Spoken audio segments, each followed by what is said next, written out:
are Psychic Radio, Earth's #1 psychic radio network, and watching Moonstruck TV, enlightening television. Welcome. Time for the Ask Rebecca radio show with Rebecca Russo.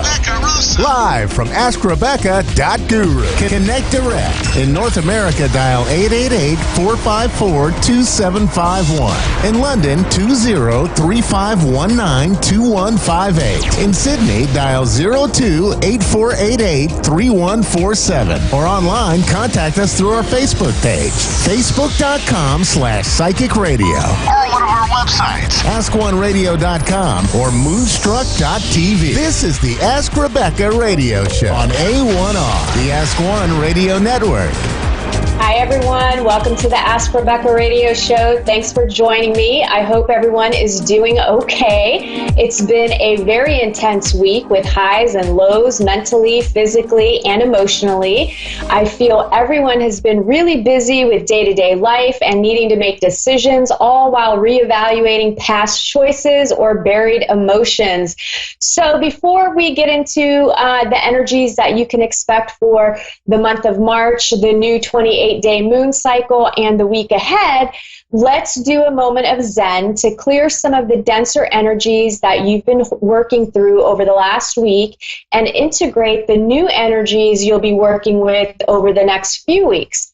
So close your eyes, open your palms, and allow yourself to be open to receive.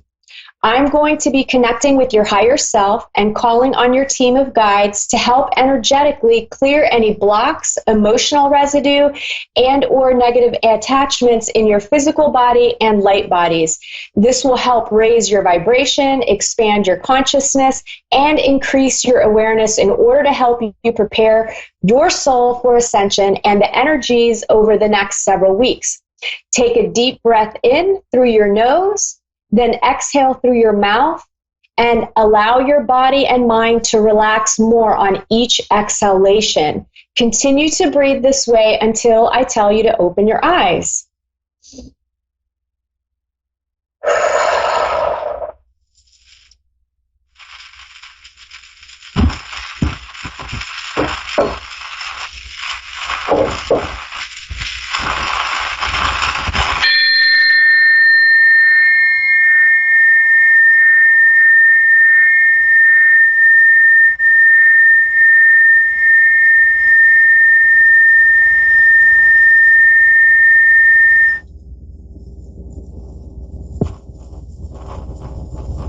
All right, let's open your eyes and we are going to move on with the show. All right, so we are officially in March and still in Mercury retrograde until the 10th, with the post-shadow lasting through to March 20th. The emotional energies you've been feeling will be lasting through March, but the intensity will get balanced out by Mars and Venus in Earth signs. You'll continue to see a combination of seeds planted from the past sprouting and perhaps some unresolved things needing to be healed. And this month is also very much about needing to take action to manifest the things that you want in your life. It's so important that you take action steps. And sometimes we don't know what action step to take. That's okay. In those moments, maybe it's not necessary for you to take an action step, but the action step in itself would be you figuring out what the action step actually entails, right? So sometimes just making a list of things that you want to do and getting things out of your head and onto paper is enough of an action step. So again, it's all about action this month. These are strong possibilities of seeing major manifestations happening, especially if you are taking action steps in your life. Yet at the same time, you could still see some challenges arise, along with the need to just do some housekeeping or maintenance work to keep things running smoothly in your life until you feel guided to take real action, right? So sometimes it's just kind of maintaining, figuring things out, nurturing yourself, working through any kind of emotional blocks. Just doing that sort of action work will help you. This month is also the astrological new year during the time of the new moon. right around March 24th, depending on where you live. And this is a great time to plant those seeds that you want to grow for the next year. Everything from material wishes to experiences to spiritual growth. You can use visualization exercises, vision boards, or any other method that resonates with you to help you connect with what it is that you want to create for yourself over the next year. It's a great time to do that because you've got the new moon energy, you've got the new astrological energies. So it's a really, really powerful time to do those kind of exercises. If you've been waiting to make important decisions or to launch something new due to Mercury retrograde, the best time would be between March 21st through April 9th. Then we go into Venus retrograde, and this year has lots of personal planets going retrograde, so there will be a lot of inner work that will be happening all year long. We will get small breaks in between these retrograde periods, and also just know that retrogrades aren't all bad, right?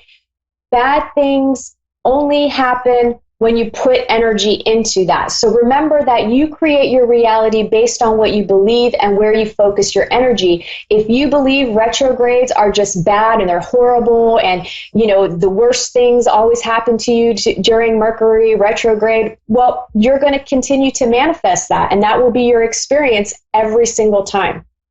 Shift that perspective, shift that point of view, and then you can bring into your life some of the more positive aspects of Mercury retrograde and other personal planets that go retrograde. Do a little bit of research on that. Basically, here is how March will play out. The beginning and the end of March will kind of suck. Those will be the more challenging energies to deal with. And then the middle of the month is where all the good stuff happens.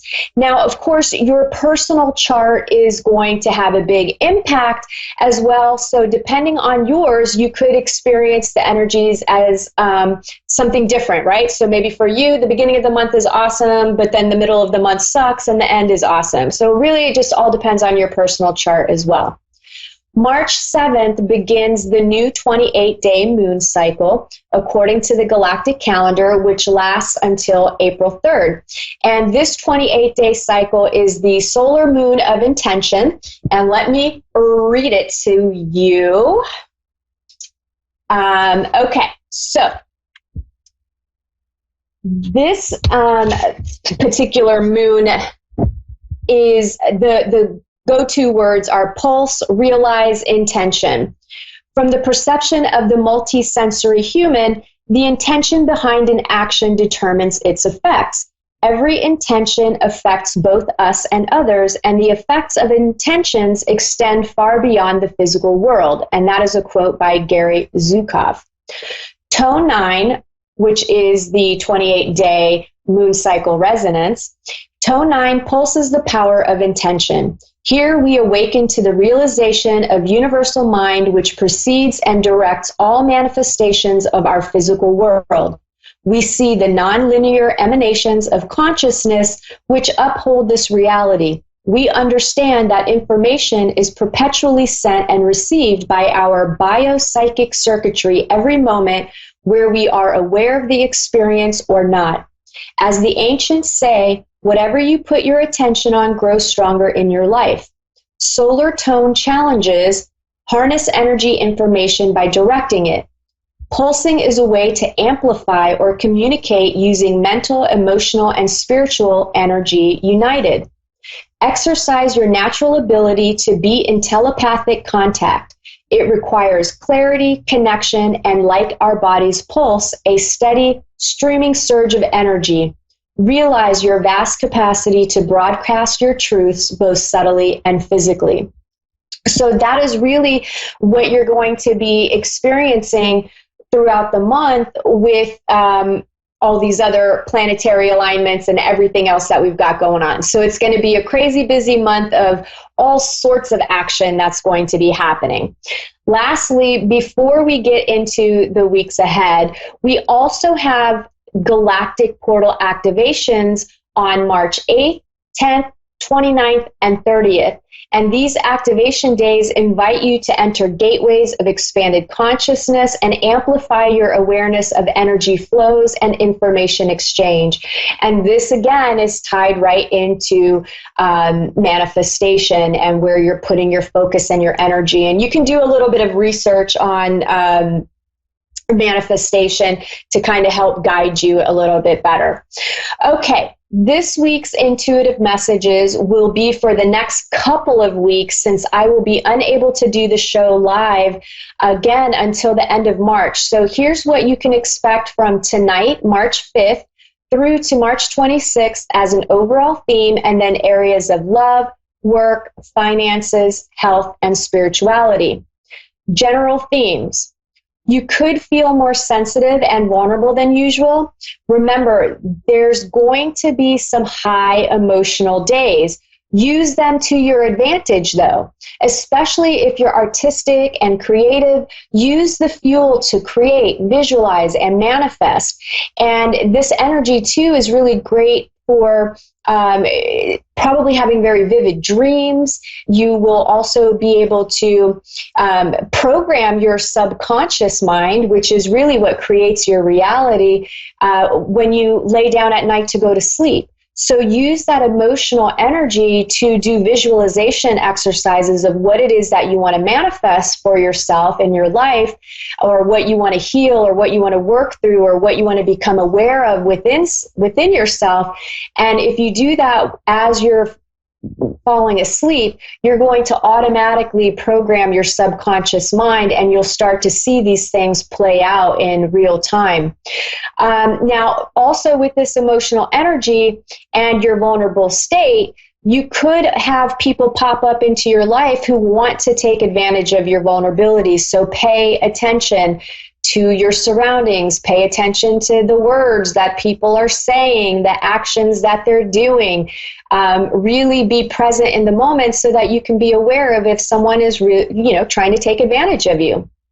There could be major challenges around emotions, romance, and financial security. At the same time, there will be innovative solutions to make life better. There will be happy, pleasant surprises with lots of positive excitement in these areas. But again, there could also be drama, completion, fruition in health, work, love, pets, and your daily routine. And because the energy is so mixed, you could start off the beginning of the month in more of the dramatic state of emotional low, where you're dealing with maybe some sadness and guilt and things of those nature. And then by the end, or by the middle of the month, you're feeling really, really good, and you've kind of worked through those emotions, and you're manifesting some amazing things in your life. And then by the end of the month, you could have to kind of reevaluate those things again. Maybe you get triggered in a different way, so something deeper can be healed as well. You could see delays and changes to plans thanks to Mercury retrograde energies, so be flexible and open to anything that pops up for you. There will be lots of spiritual growth, synchronicities, blessings, and being in the flow. You could feel more optimistic and hopeful about the future and everything else going on in your life. Your financial worries may be over for a while, or at least in the middle of the month.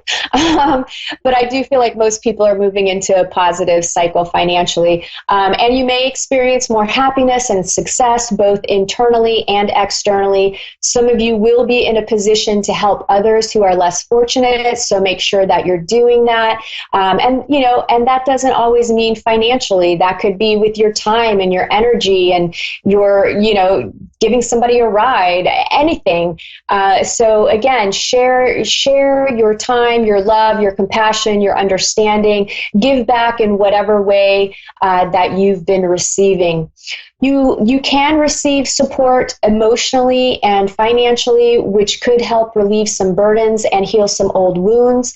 You could get a boost in energy, focus, organization, and just getting things accomplished. There's a lot of powerful energy that's going to have you motivated to get things done, which is great. I'm way waiting for that energy. I mean, I've been going, but at the same time, I don't feel the momentum that I usually do. And I'm looking forward to this extra boost in energy so that I can get stuff done, because my life is incredibly busy right now. This month, you may be evaluating, you may be examining or looking at things more closely in your life and within yourself. So you're really going to be doing this externally and internally. You may also receive some constructive criticism.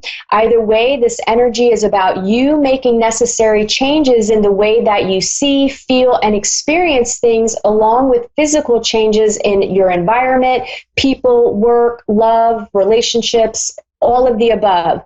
Do the work and you can see some amazing things manifesting in your life. Catch my breath there for a minute. Saturn enters Aquarius until March 2023.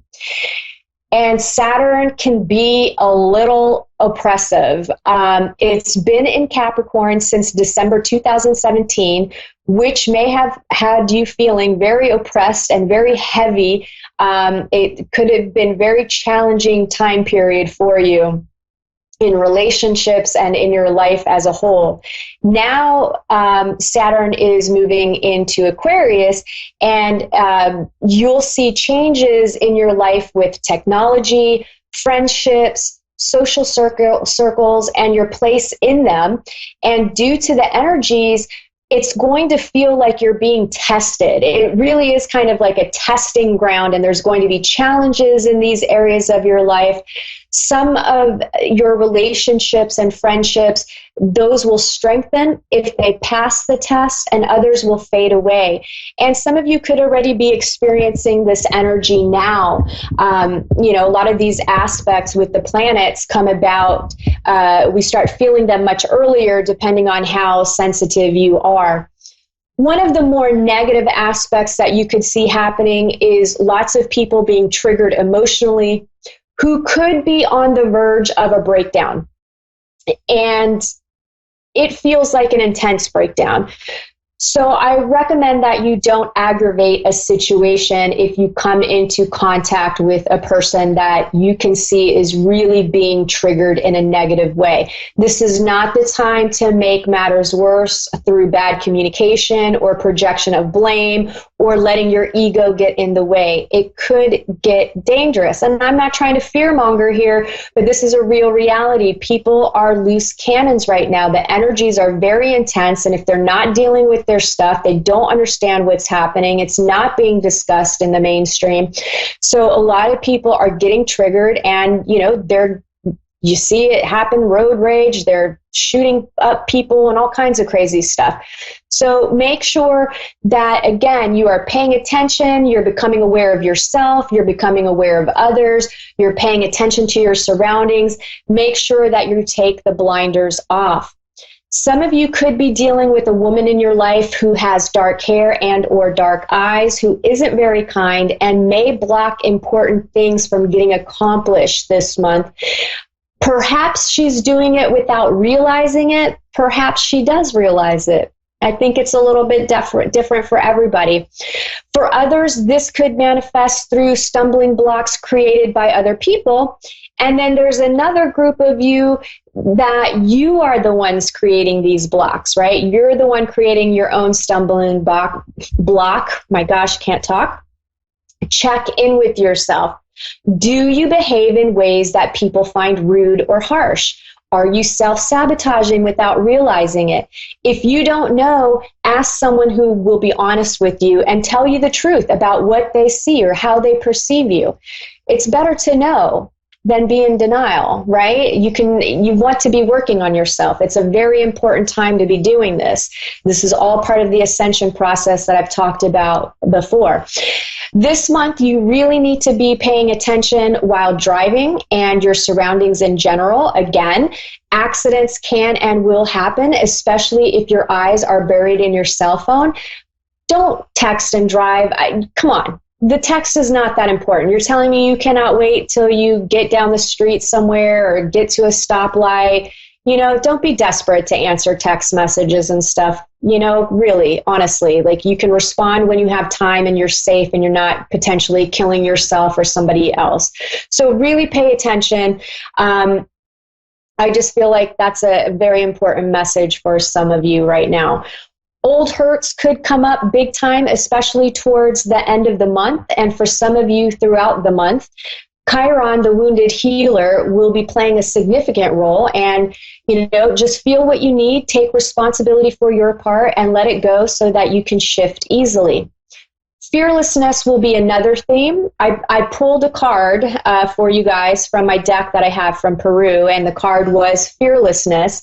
And it says fearlessness isn't the absence of fear, it's being aware of the undercurrents of fear, either within ourselves or being promulgated in the world, and then making the conscious choice not to be affected, restricted, or influenced by fear so that you can step forward with an open heart aligned with oneness. It's choosing love as our motivating force. It's now time to examine yourself and see if you are being affected by any residue of fear. If so, then realign with the one and courageously step into fearlessness. I get it. Things can be scary, especially when we're taking huge leaps in our lives and we're trying to make changes for the better. Fear comes along with that, right? But again, let it motivate you to your greatness, and focus on love, and just realize that there is a solution for every problem that you have. There really is. You just have to want to have a solution or find the solution. So yeah, work through that fear, guys. It's not as bad as you think. The advice coming through for the month is to choose your battles wisely. Don't waste your energy fighting small annoyances. It's time for a major readjustment of your priorities. And obviously that's what the energies point to. And that's what they're going to continue to point to, is us really having to make changes and readjustments in our lives and figuring out what our priorities are. Work, for those of you that are employed, some of you can expect a change for the better in your situation and your pay. You'll have a lot to be grateful for. On the other hand, some could experience communication problems at work between people and computers. So it kind of feels like maybe data issues in the computers. And then with people, it's just misunderstandings, misinterpreting things. Basically, it's the information that's being shared could be misunderstood or misinterpreted. Don't assume anything, ask questions, get clear about the information. Work, for those of you that are looking for a job hunters, I feel the same holds true for you with information being misunderstood or misinterpreted in an interview. So make sure that you're asking questions, and make sure you have clear answers to questions that the interviewer may have for you. Some of you will be finding and or starting new jobs this month. I feel lots of positive energy surrounding this. And I do feel there's a possibility a few might lose their jobs, but I really feel like that will only happen if you've kind of been slacking, or the universe is trying to move you and you've been sticking in a job that you know is time to move on. Love, for those of you in committed relationships or dating seriously, some of you will experience new levels of intimacy, joy, and connection in your relationships. Some of you may be having misunderstandings and or not being open to hearing your partner's point of view. Make sure you do, because you want them to hear you, right? Some of you could get into arguments or disagreements over something that you misperceived, right? So it's either your memory or your perception of a situation or what was said is actually incorrect. You completely saw it through the lens of your pain, and it wasn't the reality of the situation. So you could be having an argument over nothing. So really just kind of listen to what your partner has to say and what their perspective is. And some of you could be on the receiving end of this energy as well. Singles, careful with assumptions on dates. Some of you may have to work harder than usual to try and understand someone's perspective. I don't think that's a bad thing, right? I always like to seek to understand first before asking to be understood. It just makes for a better interaction with people. And some of you could see someone new come into your life who is definitely ready to have a meaningful and deep connection. So make sure that you are putting yourself out there, and you're checking out new places, you're saying yes to invitations to go do things, because again, the energy is really prime for some love connections here. Finances, some of you are moving into a positive financial cycle.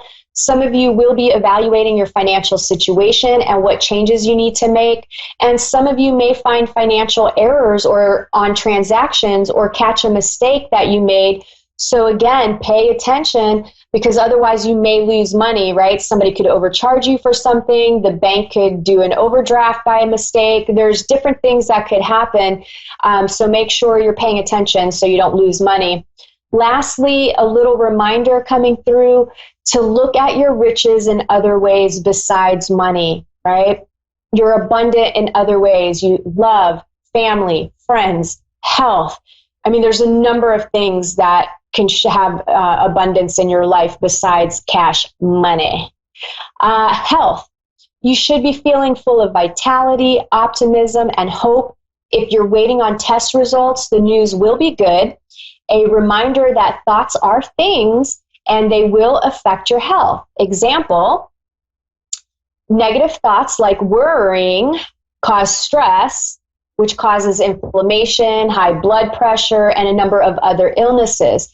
So remember, whatever you're thinking about and stressing out about and worrying about, if it hasn't happened yet, you're causing yourself undue stress. Really get in control of your thoughts and what you're thinking and shift your perception. Remember, there's always a solution. Okay. Also a reminder for some of you needing to take medication or your vitamins. I feel like some of you are neglecting yourself with that.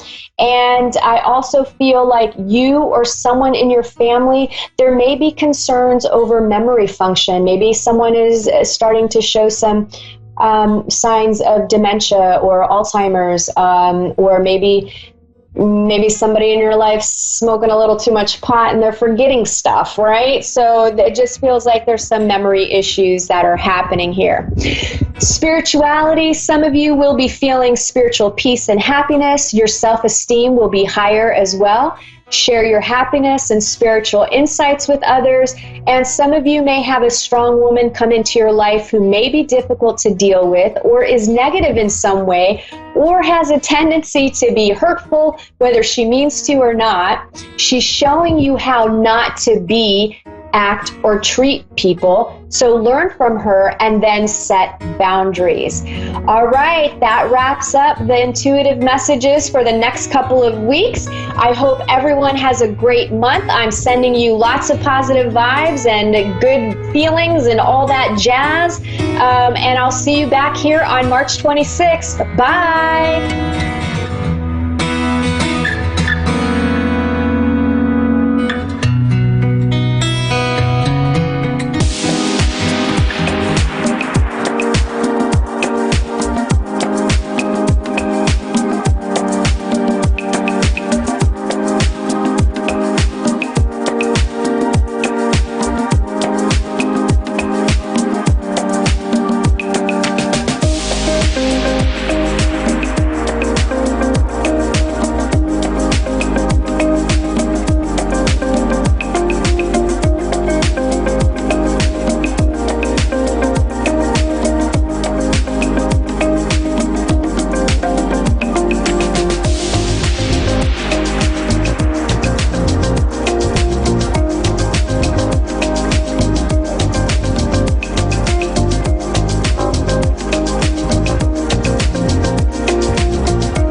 to A1R Psychic Radio, Earth's #1 psychic radio network, and watching Moonstruck TV, enlightening television. Welcome. Time for New York City Celebrity Psychic with Perry Lyons. Perry Lyons. Live from PerryLyonsBrilliance.Wixsite.com/Perry Lyons. Connect direct. In North America, dial 888-454-2751. In London, 20-3519-2158. In Sydney, dial 02-8488-3147. Or online, contact us through our Facebook page, facebook.com/psychic radio. Or one of our websites, askoneradio.com or moonstruck.tv. This is New York City Celebrity Psychic on A1R, the Ask One Radio Network. Hi, I'm Perry Lyons. Welcome to the show. And I'm very happy to have you here. And, you know, it's funny. Everybody is a little anxious right now for actually very good reasons. And so one thing I've been doing is teaching people just sort of instant anxiety relief techniques, because I'm a bit of an anxious girl myself. So first of all, don't panic. You wash your hands a lot, like every time you enter a building or leave. But when the news starts to get to you, what I suggest doing for a quick anxiety relief is to just close your eyes, breathe deeply, count to 8. 1, 2, 3, 4, 5, 6, 7, 8. And then put your mouth like you're blowing out a birthday candle, right? And blow out slowly. And do that a few times. So breathe in 8 and then blow out slowly for 8. And if you do that a couple of times, just blowing out, breathing in, you'll start to notice that you start to regulate a little. Another thing I've been teaching is I have one client who just can't meditate. It's just like, it's not going to happen. So what we did was come up with a technique where he wakes up, which is always a good thing in the morning, and then counts down slowly from 50 while closing her eyes and looking slightly upward behind her eyelids. If you look about 20 degrees up where your eyes are closed, you will really go into what's called alpha state pretty fast. And it's a relaxing state. And just count backwards from 50 or 25. Don't even worry about your breathing. Just count backwards. And in about 3 minutes, you'll just find yourself kind of in a nice floaty state. You don't have to try. And that's today's theme. You don't have to try. On the theme of you don't have to try, I've been noticing that my most psychic moments are when I'm not trying. For instance, about a month or 6 weeks ago, I was out shopping and my intuition said, buy lots and lots of toilet paper and hand sanitizer. And I told my intuition, right, you're crazy as a box of frogs, intuition. And intuition said, right, whatever, buy the toilet me afterwards. So I bought a ton of toilet paper, a ton of hand sanitizer, and put it in a closet. And then last week, I kind of woke up and said, oh, okay, thank you, intuition. I guess you're not crazier than a box of frogs. And it's the little impulses.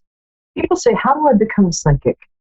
And I say, just listen. It's about listening to the silence. It's about listening to your little sort of peripheral vision insights.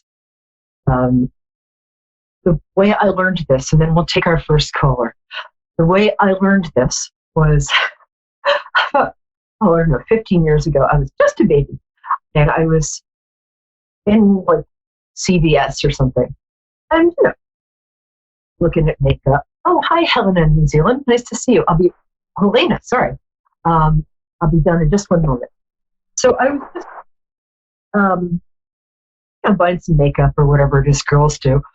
And this little intuition in my head said, buy some baby wipes. I'm like, wait, stop that. No, I'm not going to buy baby wipes. And then voice like in my head said, buy some baby wipes. And I actually said, I'm not buying baby wipes out loud. And the security guard was like, yes, are you okay? I'm like, fine, just intuition, nothing to see here. And I was on my way to a singing audition, so I had full makeup and done up. And I walked out of the store, and a tourist, this in New York City, just as I walked out, she made this hand gesture, and she had an ice cream cone in her hand, and it splat all over my makeup. I looked like a crazy clown. And at that moment, my intuition said, see, if you had baby wipes, this would be okay. Anyway, so the next couple of weeks, as things are we're figuring out what's going on and we're all calming down, and just remember to do like a deep breathing exercise, blow out slowly, like you're putting out a birthday candle. And remember that everything's going to be okay. Just wash your hands a lot. Okay? All right, thanks. And I'm really happy to have Helena from New Zealand. I love New Zealand. Hi, Helena. How are you? Good. Hi. I'm happy you're here. Hi. Hey, so you're going to have to speak up because I am cursed when it comes to headsets. I get them and they don't work, so ever. It's a psychic thing. Anyway, I'm happy to have you here. Tell me your birthday before we start, because that's how I sort of bond with people. So what day is your birthday? The 26th of 1982. 26th of what? 26th of 1982. Oh, cool. Oh, you're a Taurus.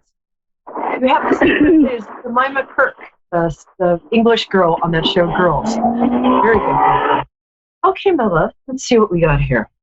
And do you have a specific question, Helena? Or would you like me to do a little... I was wondering if you could tell me, will my ex-partner, will she come back to me? That's a great question. It'll be even greater if you get a little closer to the phone and speak up. I'm sorry, my headset's died. So say it one more time, my angel. Are you there? Yep. Oh, cool. See, I was wondering if you could ask the question one more time because I'm having a little technical difficulties. So just a little louder. I was wondering if you could tell me, will my ex-partner, will she come back to me? Okay. Well, here's what I'm getting for you.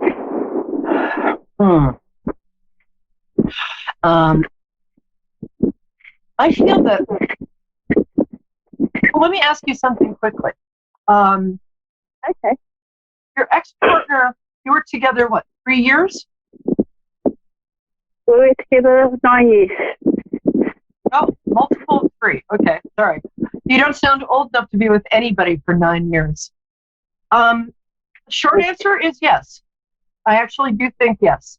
And I don't say so, I don't mean. I think the breakup was bad, but I think you both have unconsciously sort of taken time out to appreciate each other. And this person will probably be back in about maybe less than 3 months, 3 months at the outset. It doesn't seem like it now. It seems like there's just a howling wilderness where your heart used to be.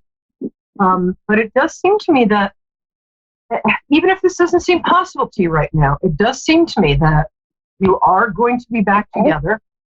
And you might even formalize your relationship. But there was a lot of resentment built up. There was a lot of stuff that wasn't said, and it built up. So when this person comes back, just make sure that you guys make a safe space for each other to communicate honestly. Yeah. How long have they been gone?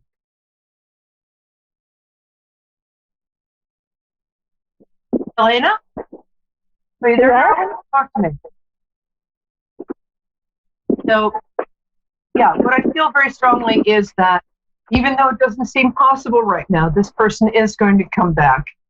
And sometimes,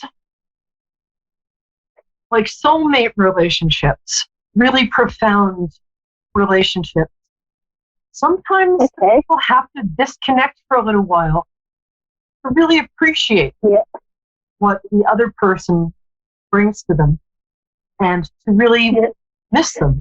And I think that's what's happening. So call back, let me know what happens, and say hi to New Zealand for me. All right, love? Yes. So that was Helena from New Zealand, which is an incredibly beautiful country, which you know if you've seen any of the Lord of the Rings movies. So I was talking to a friend of mine who's a world-famous astrologer, and she said that there's stuff going on astrologically that hasn't happened for about 800 years. And she said that it's going to seem bad for a little while, but then we're going to be moving into a new time of increased empathy and peace and all the good stuff.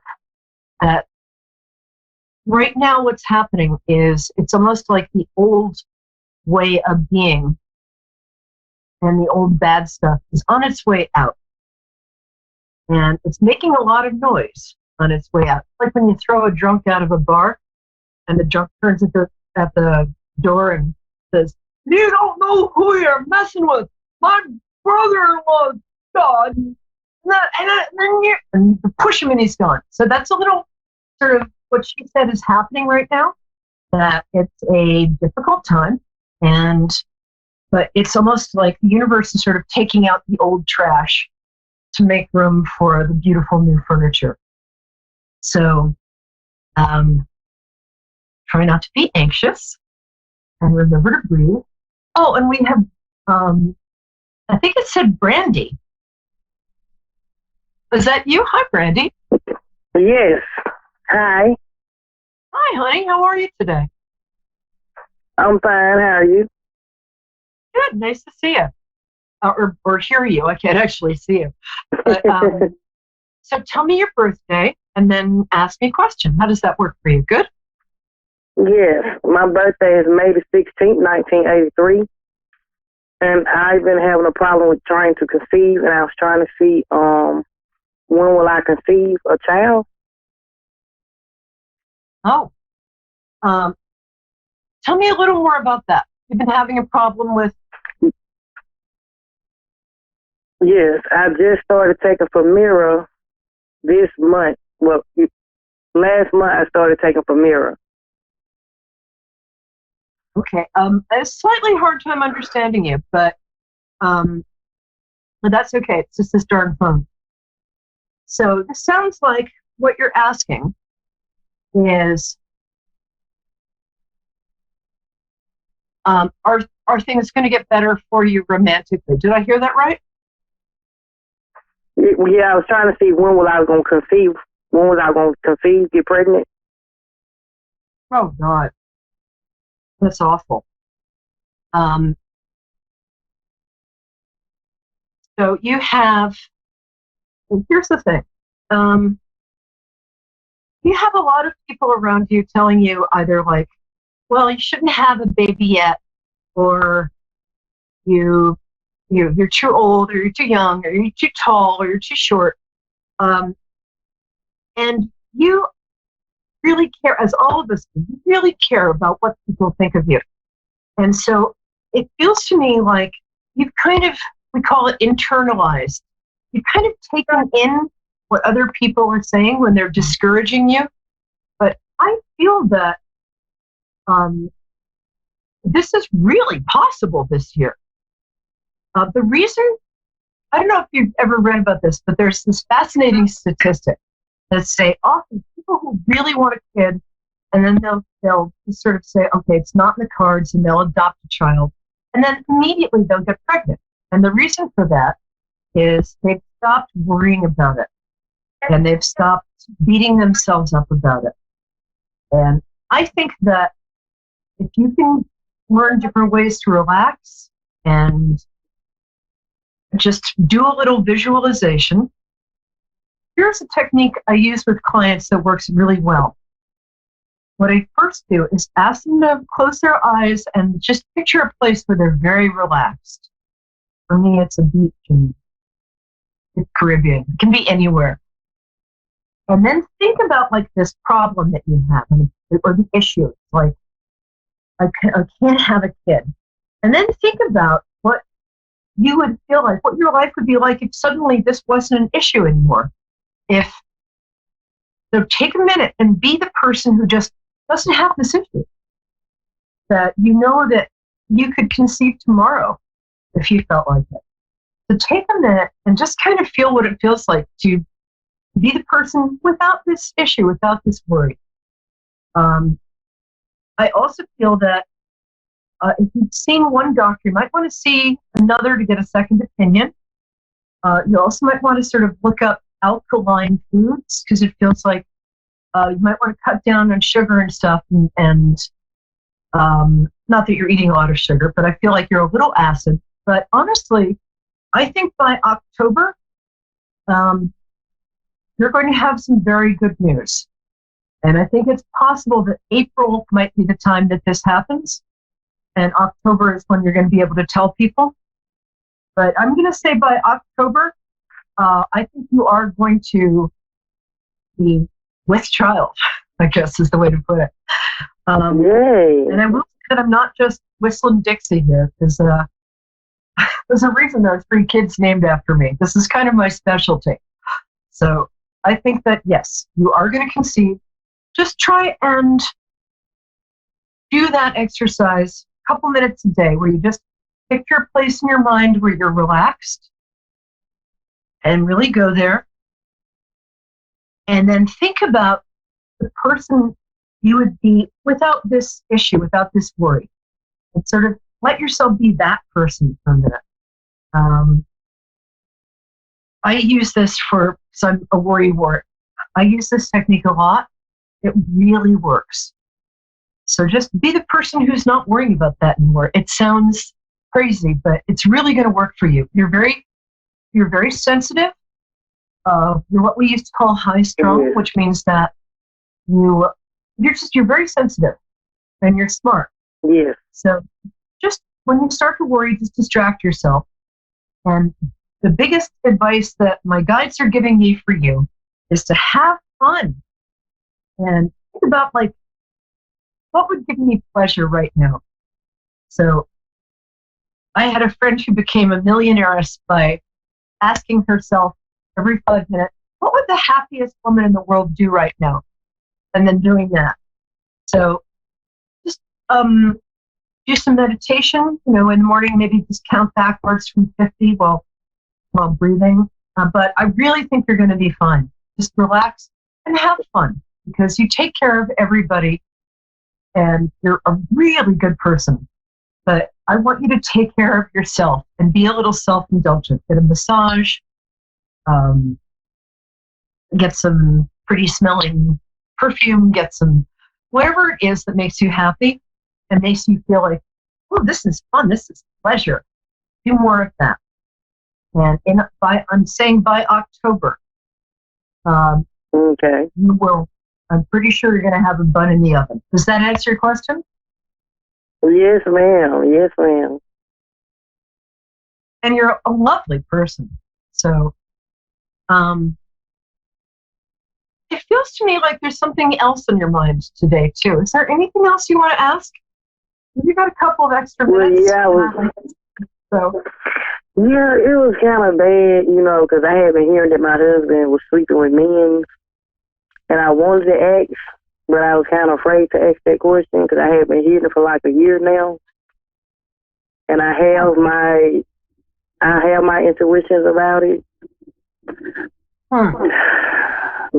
So that's interesting. Can you know what? Ask me that question in a slightly shorter way. I had a little, you were going sort of in and out, and I really want to hear it. So say it one more time. And is my husband Ron Giddens sleeping with men? You know what? I actually think that I think your husband, if anything, kind of loves you more than you, I mean, not more than you love him, but I think that I think he needs a lot of alone time. I think he's one of those people who just likes to kind of wander off and just kind of not be accountable to anybody or anything. I don't get the feeling that he's straying from the ranch, if you know what I'm saying. I think that, I think back to when you guys were first together. Do that for me for a second. And think back to what he used to say that he loved the best about you. I think it was that you're really fun and your beautiful eyes and beautiful other things. So, but I don't get the feeling he's cheating on you. I get the feeling that he's somebody who just kind of likes to disappear for a bit. But does that help? Because I really do feel that. Okay. So, what did he? What are some things that he said in the past that he just loves about you? He's been a big cheater. He's been cheating. What But see, I don't know about now since we moved back to Oklahoma.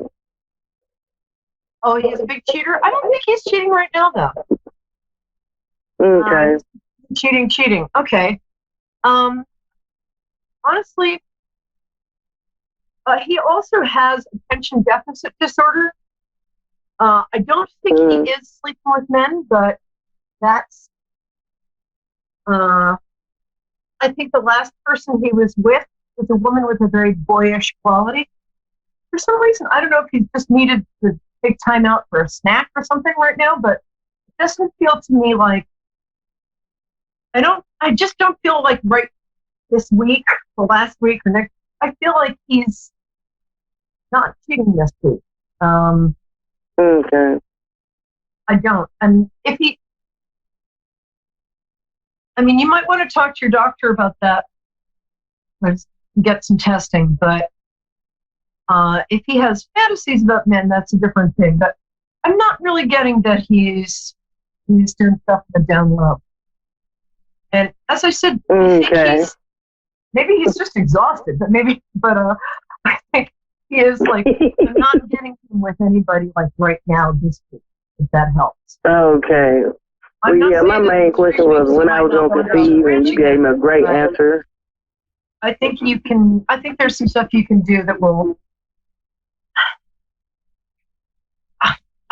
he's just very insecure, and he's kind of a narcissist, and he likes the novelty of somebody telling him he's cool or whatever, and then he gets bored and leaves. But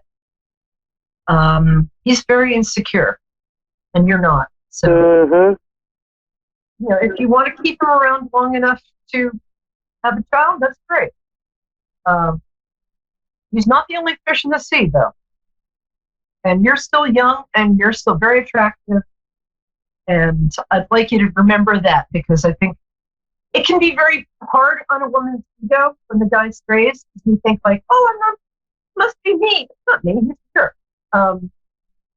So if he keeps cheating, even after you talk, you might want to think about looking elsewhere.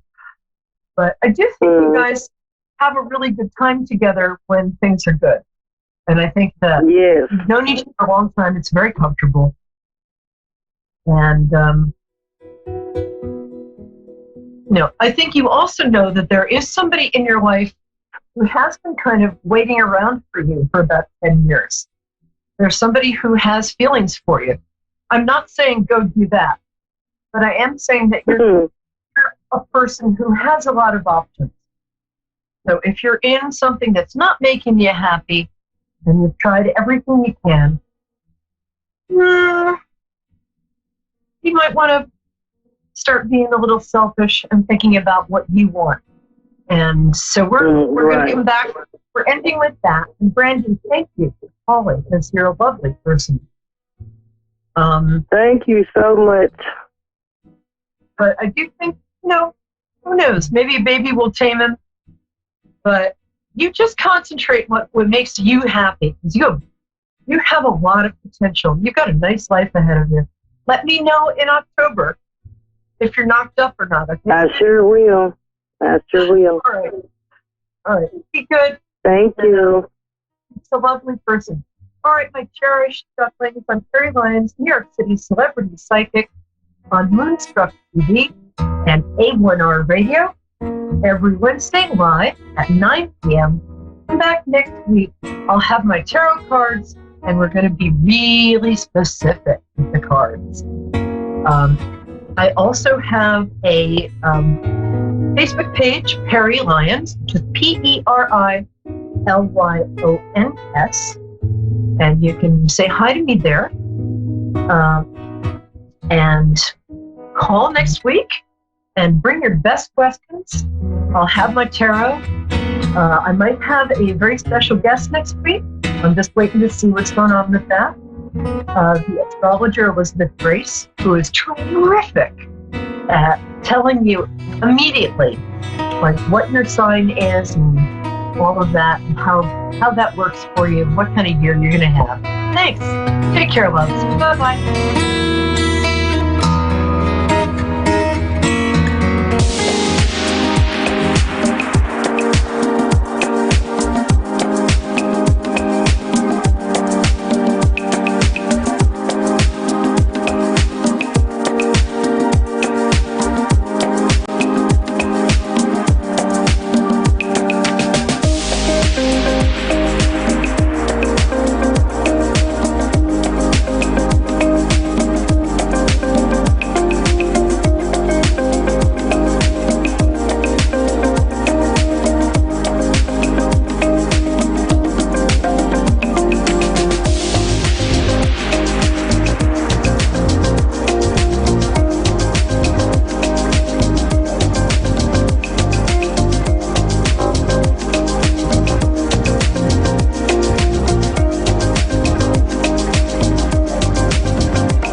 to A1R Psychic Radio, Earth's #1 psychic radio network, and watching Moonstruck TV, Enlightening Television.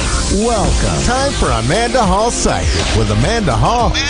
Live from AmandaHallPsychic.com.au. Connect direct. In North America, dial 888-454-2751. In London, 20-3519-2158. In Sydney, dial 02-8488-3147. Or online, contact us through our Facebook page, facebook.com/psychic radio. Or one of our websites, askoneradio.com or moonstruck.tv. This is Amanda Hall Psych on A1R, the Ask One Radio Network. Welcome to A1R Psychic Radio. You're here on Moonstruck TV with Amanda Hall Psychic, all the way from the Gold Coast. I hope you're having an absolutely fantastic week wherever you are in this planet of ours. Yes, the USA has gone into daylight savings, so we've got a little bit of a different time change now around the world for the next 6 months. And isn't that exciting? It's always good to have some change. So let's kick the show off very quickly now with the Secrets of Tarot card of the week, which is the Wheel of Fortune. The Wheel of Fortune usually means elevation in money. Wouldn't that be nice? We can all sort of be rubbing our hands with glee with a little bit of extra money coming in. It can be an overseas trip or a completion phase. Now, I'm sure with the coronavirus, not too many people are planning an overseas trip at the moment, but let's look at it as an overseas connection, that we're all joined together around the globe by this pandemic that's taking the world at the moment by, at a very fast rate of knots. And let's hope for a very quick completion to this, that they get some answers, that they contain the virus, whether it be through isolation and shutting down communities. If that's the way that we get on top of this pandemic quicker, well, then bring it on, I say, because I think we all need to be looking to really play our part in this global sort of illness that's gripping the world, that we all need to be much, much more conscious of what's sort of actually happening in our own world. Now, I want to move quickly on to where the planets are this week, and I'm going to go very quickly with the candles this week because it is the full moon. We've got the full moon in Virgo, so yes, I'll be burning my full moon candle. Yes, I'll also be burning my Virgo candle because it's the full moon in Virgo. And the reasons why I do that is I burn the two on whatever placement the moon actually happens to be in. So the full moon is from the 10th to the 12th of March, or March 10 to 12. So we're already starting to feel the effects of the full moon around the world. I like to work on a 7-day cycle. I work on 2 days on the approach, 3 days of the full moon, and then 2 days on the decline. So for those of you that might not want to work with a large candle, you can get a gift box. This week I've made it up with the full moon, the Virgo candle, and the healing candle. Now, the reasons why I've still left the healing candle in there is because of the coronavirus. I think we all need to be looking very, very consciously, collectively as a globe, trying to heal the world at the moment. Now, the reasons why I wanted to rush through that is because we have a lot to talk about astrologically this week, and I feel that this is probably a little bit more important than me raving on about candles. Now, number one, the full moon in Virgo. The full moon means it's a time when we can set our intentions, where we release things. We release things from the past or things that we no longer need in our lives. So I believe if we collectively around the world all try and focus on releasing this coronavirus and releasing it out into the universe, that we've all learnt our lessons in whatever way they are that's connected with this pandemic. If we can release it now, particularly that the full moon is in Virgo. Now, the reasons why I'm saying now more than ever is when we have a full moon in Virgo, this is the ideal time for physical health. This is the time when we can get to the bottom of emotional issues, where we can get to the bottom of physical health issues as well. So I believe if we collectively as a globe all focus our energies on trying to get to the bottom of this pandemic, and that may just be by all of us being a little bit more aware of how we're feeling physically. If we have a sniffle or we have a slight headache or we genuinely don't feel right, then stay home. For goodness sake, don't go shopping, don't go to work, don't do anything. Give yourself the isolation of staying home. It may be probably 9 times out of 10 absolutely nothing. But if you do that, you're not only looking after yourself, you're looking after everyone else as well. And the fact, if it is absolutely nothing, your immune system has the opportunity to bounce back a lot quicker than if you actually step out and you pick up another germ, because you are already a little bit more susceptible to something if you're not feeling right. If you've got a little bit of a sniffle or a headache, or you're feeling a bit tired or just feeling a little bit down in some way, then my suggested course of action would be to stay home. Now, we need to look astrologically at where the planets are sitting at the moment. Now, we've just spoken about the full moon in Virgo, and that's a very important time of the year. We also have the sun sitting in Pisces. Now, the sun is still sitting in Pisces, holding hands or conjunct the planet Neptune.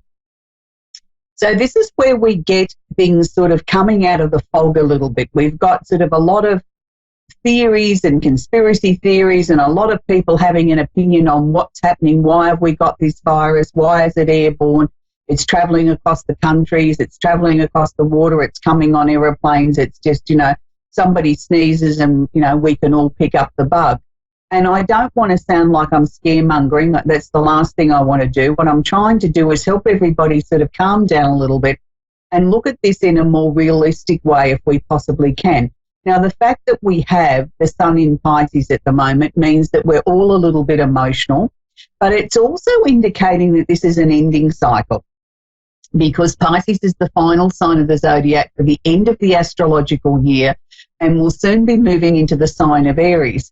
So to me, it sort of indicates, while we've got Neptune here and Neptune's coming out of the fog, and Neptune's going to start to share with us some answers or some different ways of approaching this, with the intention of the Pisces energy, of it being a little bit watery, of it being a little bit more sort of deeper, psychological sort of ways of approaching this, not just approaching it from a practical, pragmatic sort of medical way. Maybe we need to be sort of delving underneath the surface too, and having a look at where maybe emotionally, where is all these, what seems to be out of control emotions coming from, where people are going into panic buying and things like this. And then there's other people that seem to be walking around as if nothing's happened and have no concept of really what's going on, that they're living in la la land.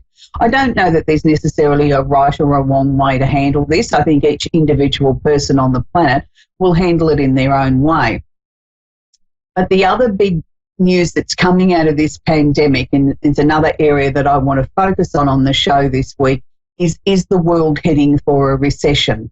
Now, it's one of those words that we sort of almost call it a swear word. We don't ever want to think of the world slowing down or the world going into recession or money markets crashing, and what happens to our money and what happens to our savings in the bank, and what if banks go broke, and all these sort of things again come into this panic situation where people sort of tend to think of recession and they think of the word depression that happened in the 1920s, and they start to sort of panic, particularly when we've got a pandemic at the same time. People sort of tend to start to think the worst. Now, look, I'm not certainly saying that I think we're heading towards a depression. I don't mean that for 1 second. But when I looked at the charts yesterday, and it sort of suddenly dawned on me with the word recession, and it's a word that I don't tend to sort of focus on, because I'm such a supreme optimist. I don't tend to take too much notice of what they sort of talk about the money markets are doing. Yes, I keep an eye on it, but I sort of think, oh yes, well, that's just them doing what they do. But it dawned on me yesterday, with so many planets sitting in the planet of Capricorn, in the energy of Capricorn, it means that we are looking at big business. We are looking at governments. We are looking at not just our own personal finances. We're looking at finances on a global front. Now, when you look at things like that, and you look at, we've got Mars, the planet of action, is asking us all to do something constructive in our lives at the moment, is to get up off the couch and do something, take some responsibility. We have Jupiter, the planet of opportunity and expansion, sort of saying, okay, let's not exaggerate this. Let's sort of look at it for what it is. And again, maybe on a global front, we can all pull together as a world, not just as an individual. We've had Pluto, the planet of transformation, in there well before the global financial crisis, and Pluto is nearing the end of his reign in Capricorn. He's only got another less than 2 years to go. But we also have the planet Saturn, which is the planet of discipline and the taskmaster. Now, Saturn's on its last 2 degrees of being in Saturn. So Saturn's already waved his big stick. He's already handed out the lessons that he was going to hand out to us. Now, it's interesting when I also looked at, which is not a planet, but it is a luminary, is known as one of the moon's nodes. Now, the south node is always looking at trying to find the easy way out in a situation. Now, the actual south node is heading up this train of planets in Capricorn. So we have the south node almost holding hands or conjunct Mars. Now, that sort of really jumped out at me as governments trying to find the easy way out, or the way of softening what could very well be a recession, what could be seen as something that could trigger some crosswords or people going to fight over things or slashing prices or doing things to keep their market share, their market dominance. And we've seen that overnight with them slashing the price of the crude oil around the world. So that's the first sign of things like that. So I do feel that, look, there's a very, very strong chance the world will go into recession. If that does happen, it will be more because we as a globe need to look at the way that we handle the next 28 years of our lives, the next 28 to 30 years, not on a personal level, but on a nation level. We need to sort of find new ways of doing business. With the ways that we've been conducting business for the last 28 to 30 years, which is a Saturn cycle, obviously now are obsolete, are old hat, are out of date. So we as global nations need to find new ways of doing business. Now, here in Australia, we found in the last couple of weeks that we now no longer manufacture motor vehicles. We now are reliant to bring them in from other countries around the world, which was a very sad day where a lot of people stood up and said, oh, gee, I didn't realise that. We've got no manufacturing left. Oh, isn't that a shame? And I think there's lots of countries around the world that are starting to turn around and say, okay, is this a wake-up call? The fact that we've got this virus, that we've all become so dependent on a few supply chains around the world. Maybe now as nations we need to go back and revisit and becoming more self-sufficient in our own economies. Now, I don't believe that that's necessarily such a bad thing. I've always been the type of person that's never considered you should put all your eggs in one basket. I've always believed you should have a plan A to Z, never mind just only having one plan. And I think what we did as different nations around the world, we started looking at ways that we could make more money. And if that meant by sending things offshore and manufacturing or buying goods from other countries or other nations, that's what we did. Instead of considering what would happen if all of a sudden that supply chain was no longer there. We didn't think that far. We sort of just never looked at it in that way. So maybe, just maybe, if the world does go into a recession, maybe it's the lesson that we all needed to have, and maybe it's a blessing in disguise. So I'm trying to put a positive slant on why we've got this coronavirus pandemic around the world and why the world looks like it's slipping into recession, that it's astrologically something was going to happen, and this is the most logical thing for it to be.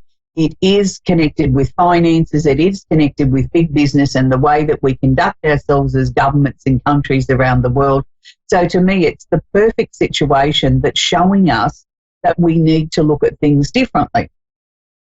Now, the other thing I'd like to quickly talk about before we take our first caller is the planet Chiron. Now, Chiron is a planet that we very rarely ever talk about because it's the planet that's called the wounded healer. And I looked at where Chiron was this morning in the chart before we came to air, and Chiron's actually about 4 degrees in Aries. Now, what that means in layman's terms is maybe the wounded healer in each and every one of us is asking us to heal ourselves. Because it's in the sign of Aries, it's asking us to be me first, put ourselves first, focus on ourselves. So I think it's also asking us to take responsibility for our own personal hygiene, our own health, and to really be very focused and quite selfish and say, hang on a minute, I don't feel well, I'm going to stay home. We're not going to be so focused on money or whether or not we're letting someone else down. We're going to put ourselves first. And by doing that, I feel then we're putting everybody else in the same bracket. We're looking after self first, and then I can help you. So I think that that's a very important message as well. And just before we wrap up the trip around the universe, I do need to talk about again that we've got Uranus still sitting in Taurus, and Uranus is holding hands or conjunct Venus. Now, on a positive upswing for those people that might be looking for romance, and it mightn't be the perfect time to go night clubbing or going out looking for romance, but there will be some loving relationships that will form at the moment. It can also be that we're looking at the things that we love or the things that we value in a completely different light, where maybe we were so obsessed with making money and going on holidays and buying a bigger car or a bigger house or a bigger boat or whatever. We're starting to look at the things that are the most important to us as our loved ones and our own health and our own well-being, and sort of just being happy with where we are with our lot, and sort of saying, well, hang on a minute, money isn't that important. My health is the health of my loved ones and my family and my friends is more important to me than any dollars in the bank. So that's where we're going to leave the astrological report this week. I do apologise that it was so long, but I do feel that there was so much in there that I needed to cover to give everybody a little bit of insight at what's happening. So we're now going to talk to Rachel in Parkersburg in West Virginia, USA. Are you there, Rachel? Yes, I'm here. You have a question for me that I can work with, please, Rachel? Actually, I was just wanting to know if things are going to be getting better for me, because I had something happen to me on Wednesday, which turned my whole world around. Well, I'm sorry to hear that, Rachel, but sometimes when we have these events that sort of come out of nowhere, or so it seems, it really is because we were on the wrong path. You know, sometimes, particularly with the planet Uranus working in each and every person's individual chart, it just sort of shows us that we need to sort of have a correction really quickly. What they're showing me was considered what I would term as a massive ending or a massive change in your life. It might not have necessarily been the easiest of situations to deal with, but I do feel that you are coming out the other side now. And what they're showing me is a freshness, that you will have an opportunity to reboot your life, I feel, in a much stronger way, where you're going to be much more in control than what you were before this event happened. It was almost like you were losing your grip. So even though it might have been difficult and it sort of knocked you back a little bit, I'm going to say in the next couple of months out of this, you will see something positive. You will see, like the green shoots growing after the winter, that things are starting to sprout again and your life is going to start to take off. I actually feel quite excited. It was sort of like you had to have this sudden thump to be able to come out the other side and everything to become fresh and new and exciting and very, very different, with a new wisdom is going to come to you too, Rachel. It's sort of almost like there isn't much now that could really stop you, I think. You know, you're always going to be sort of able to move forward now. So I hope that's helped you, sweetie. What? I said I hope that's helped you with that information. Could you say that again? I'm sorry. I said I hope that's helped you with the information I've shared with you, Rachel, the reading. Yeah. I mean, what happened was my house got broken into and something that was very precious to me got taken. Oh, I'm sorry to hear that.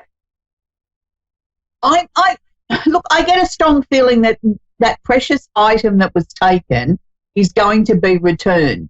I don't think it's going to be next week. I do feel that there's a little bit of time there, but I do feel that it will be returned to you, Rachel. So just keep positive and know that it will be returned, sweetheart. That's where we're going to leave, Rachel. We're going to go to Rosemary in Denver in Colorado, USA. Are you there, Rosemary? Yes, I'm here. You have a question I can work with, sweetie? Excuse me? Do you have a question I can help you with? Yes. Maybe a message from my husband. So your husband's passed over, is he, sweetie? Yes. Yeah, okay. Look, I'm sorry to hear that your husband's passed over. They don't always just come through just because we want them to, Rosemary. Do you have an area of your life you'd like me to look at? And then hopefully he might chime in with a message for us? Finances. Finances, okay. Let's have a look at your finances for you. It's really interesting, Rosemary, because what they're showing me is even though it feels extremely difficult and finances really feel stretched to the limit at the moment, you're learning so much about how to sort of reorganise your life. Look, I'm not trying to minimise the fact that, you know, when you lose somebody, and particularly a husband, it literally is like, you know, half of you's gone away with them. And it takes time, I feel, before you get back to sort of finding what's the new normal. And it's an exclusive club, widowhood. I mean, I was part of that club and I would never wish that on anybody, so I can speak firsthand.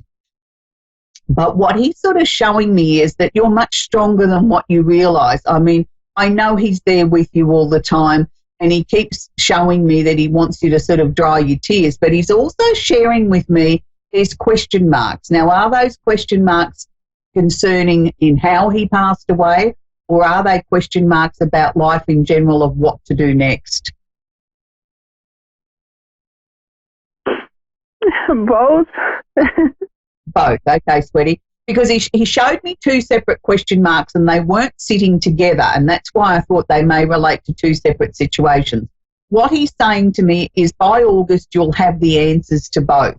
Now, he wants you to just sort of try and be strong, try and focus on what you need to know and where you need to be sort of putting one foot in front of the other, but he is guaranteeing me that finances will get easier. And it's not so much that there's more money coming in, it's just that you're starting to take more control of it and you're not adding to the spending or adding to the money that's on an outgoing basis, that you're starting to take, you're getting in the driver's seat with this. So this is why it seems like it's getting easier.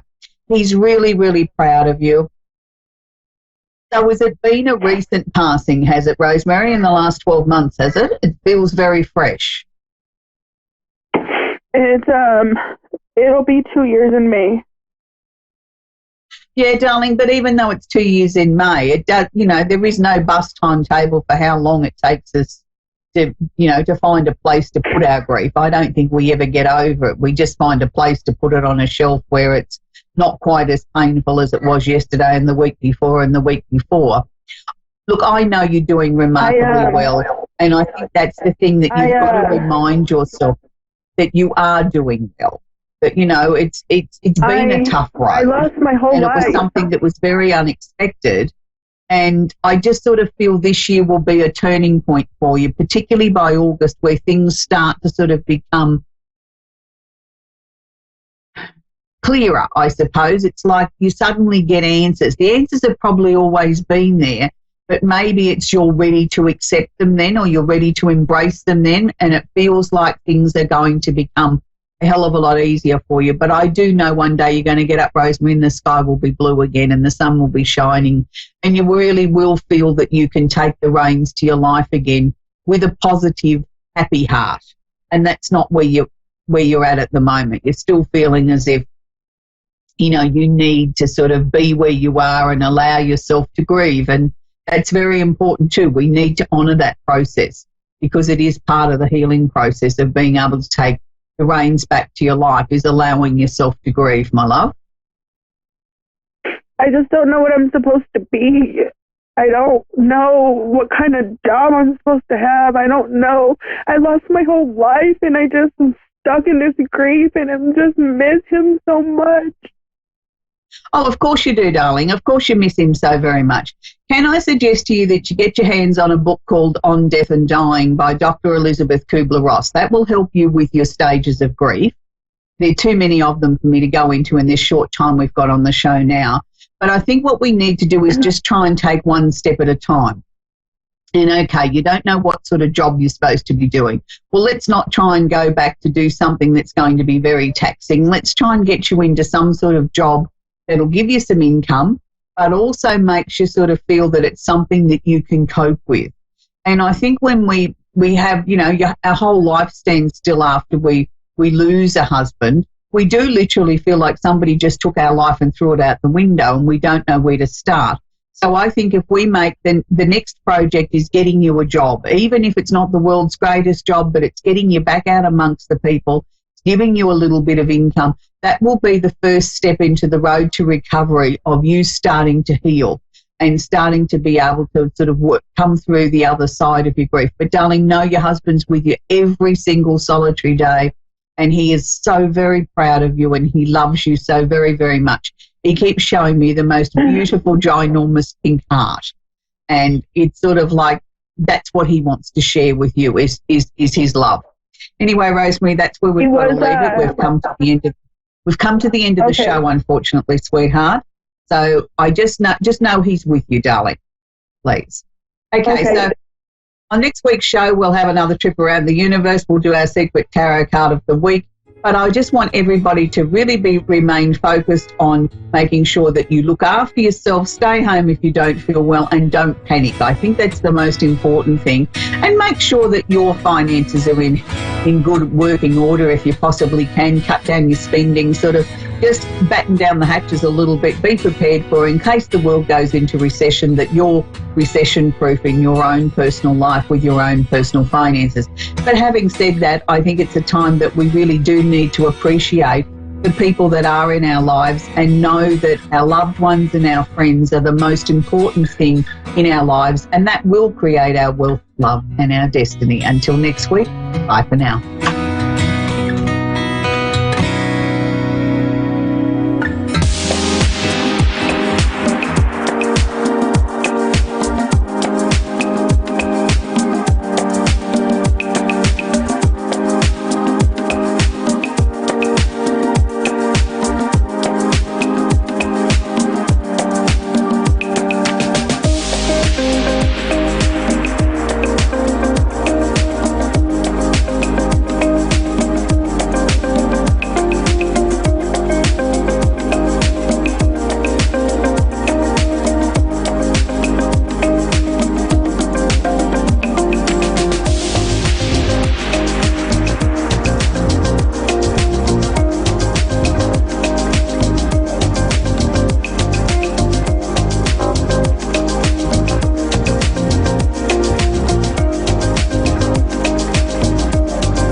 to A1R Psychic Radio, Earth's #1 psychic radio network, and watching Moonstruck TV, enlightening television. Welcome. Time for Insights into Consciousness with Anna Olson. Live from AnnaOlsonIntuitive.com. Connect direct. In North America, dial 888-454-2751. In London, 20-3519-2158. In Sydney, dial 02-8488-3147. Or online, contact us through our Facebook page, facebook.com/psychic radio. Or one of our websites, AskOneRadio.com or Moonstruck.tv. This is Insights into Consciousness On A1R, the Ask One Radio Network. Hi, I'm Anna Olson here on A1R Psychic Network. Tonight I have a guest with me on my show, Insights into Consciousness. This segment, I am doing a whole show on angels. And I'm so excited to have my good friend Karen here to talk about angels and her work with angels and how to get messages from angels and what that entails, because Karen has been one of my main mentors on working with angels. Before I started doing all of my readings for the public and everything, I knew that there were angels, but I didn't know the details. And so, lo and behold, I was provided with a great teacher and mentor who taught me a lot about angels. She pointed me in the direction of how to use messages from angels and how to really trust that they're there and that they're for us and for the highest and greater good, for messages from spirit, from the angel realm. So because there are so many myths about the angel realm and working with angels, and because there are so many questions that people tend to have about this topic, I really wanted to have Karen here with me on my segment tonight because she's such a wealth of knowledge about the topic, and it's just really great to have her here. I'm so happy she could make it. Thank you for being here, Karen. I'm really thank you for having me. Come. So I just wanted to ask you a few questions about it so that people know and they're informed about how this works with the angels. And first of all, how did you realize that either what you did was a gift or it wasn't like most people, or when did you notice that it was just something different? I first noticed that it was something different than the first time that somebody kind of criticized and said, "What do you mean that you hear angels?" And I thought, doesn't everybody? You know, I just thought it was natural. So I always did, and so I that's when I realized that I was different. But that started when I was very young, and just has gone on from there. So it started when you were really young, and it was basically a cross-examination, or I don't know, like a question that somebody had. What was the thought process in your mind at that point? Well, when I knew that, I just knew something was going to happen because I was just informed. I was just told. And to me, that came very natural. And then it happened, and they wanted to know how I knew. And so I just said, well, because I heard it. I heard the voices. They've actually, have warned me, shown me signs, and just, things like that. So, yeah. Right. And I know that you've given messages to me a few times, and you've shared with me a lot of the work that you've done with the angels, and it's always right on point. There's so much basically synergistic, I guess you could call it, those revelatory synchronicities that I always talk about. There's always the synchronization of correct timing every time with either a card or a message. And sometimes things will be showing up in our lives, and then you'll get a message from angels, or you'll get a message from angels and that thing will keep showing up in your life. So I've noticed that. And so I'm wondering, how is it that one would be able to communicate with angels? What would be your advice for how this process would go?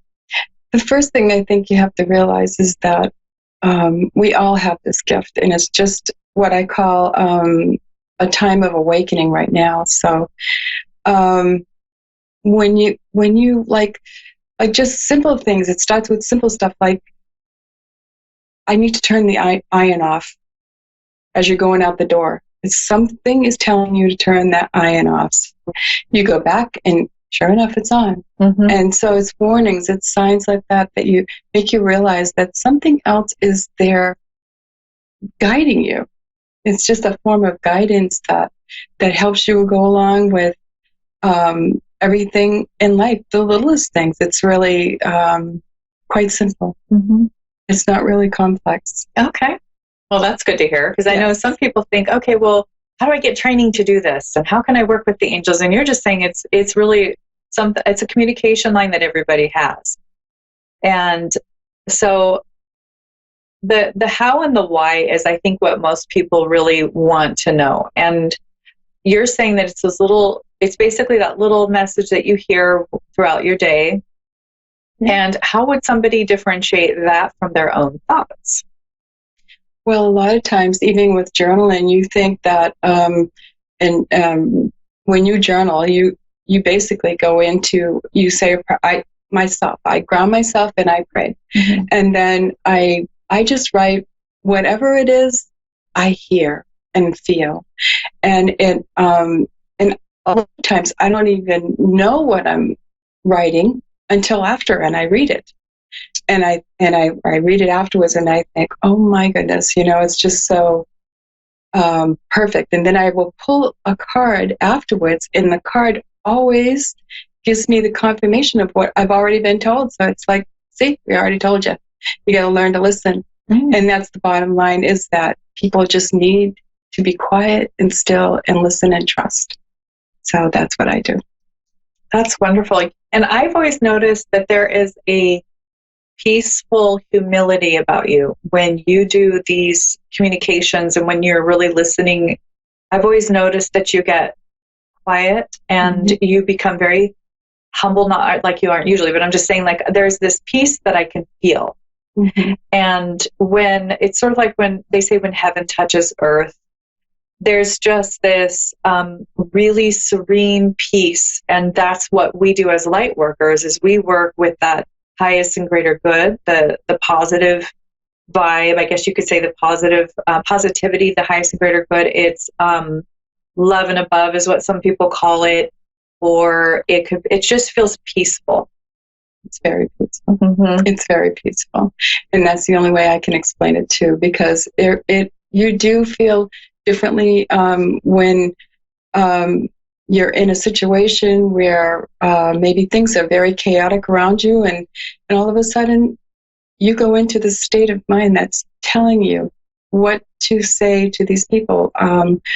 That's helpful. So they're always kind and they're always good, and it's always a good thing. Mm-hmm. It's never mean or anything like that, or scary. It's all light. It's mm-hmm. all about light and love and all the good things in life. Right. There are guardians, our helpers, our guides. Yeah. And I have a question about the angels. They say that the angel of death, or whatever, there's all these stories about the angel of death. I'm just wondering, are there certain angels that are assigned to help people cross towards the light? Transition? Mm-hmm.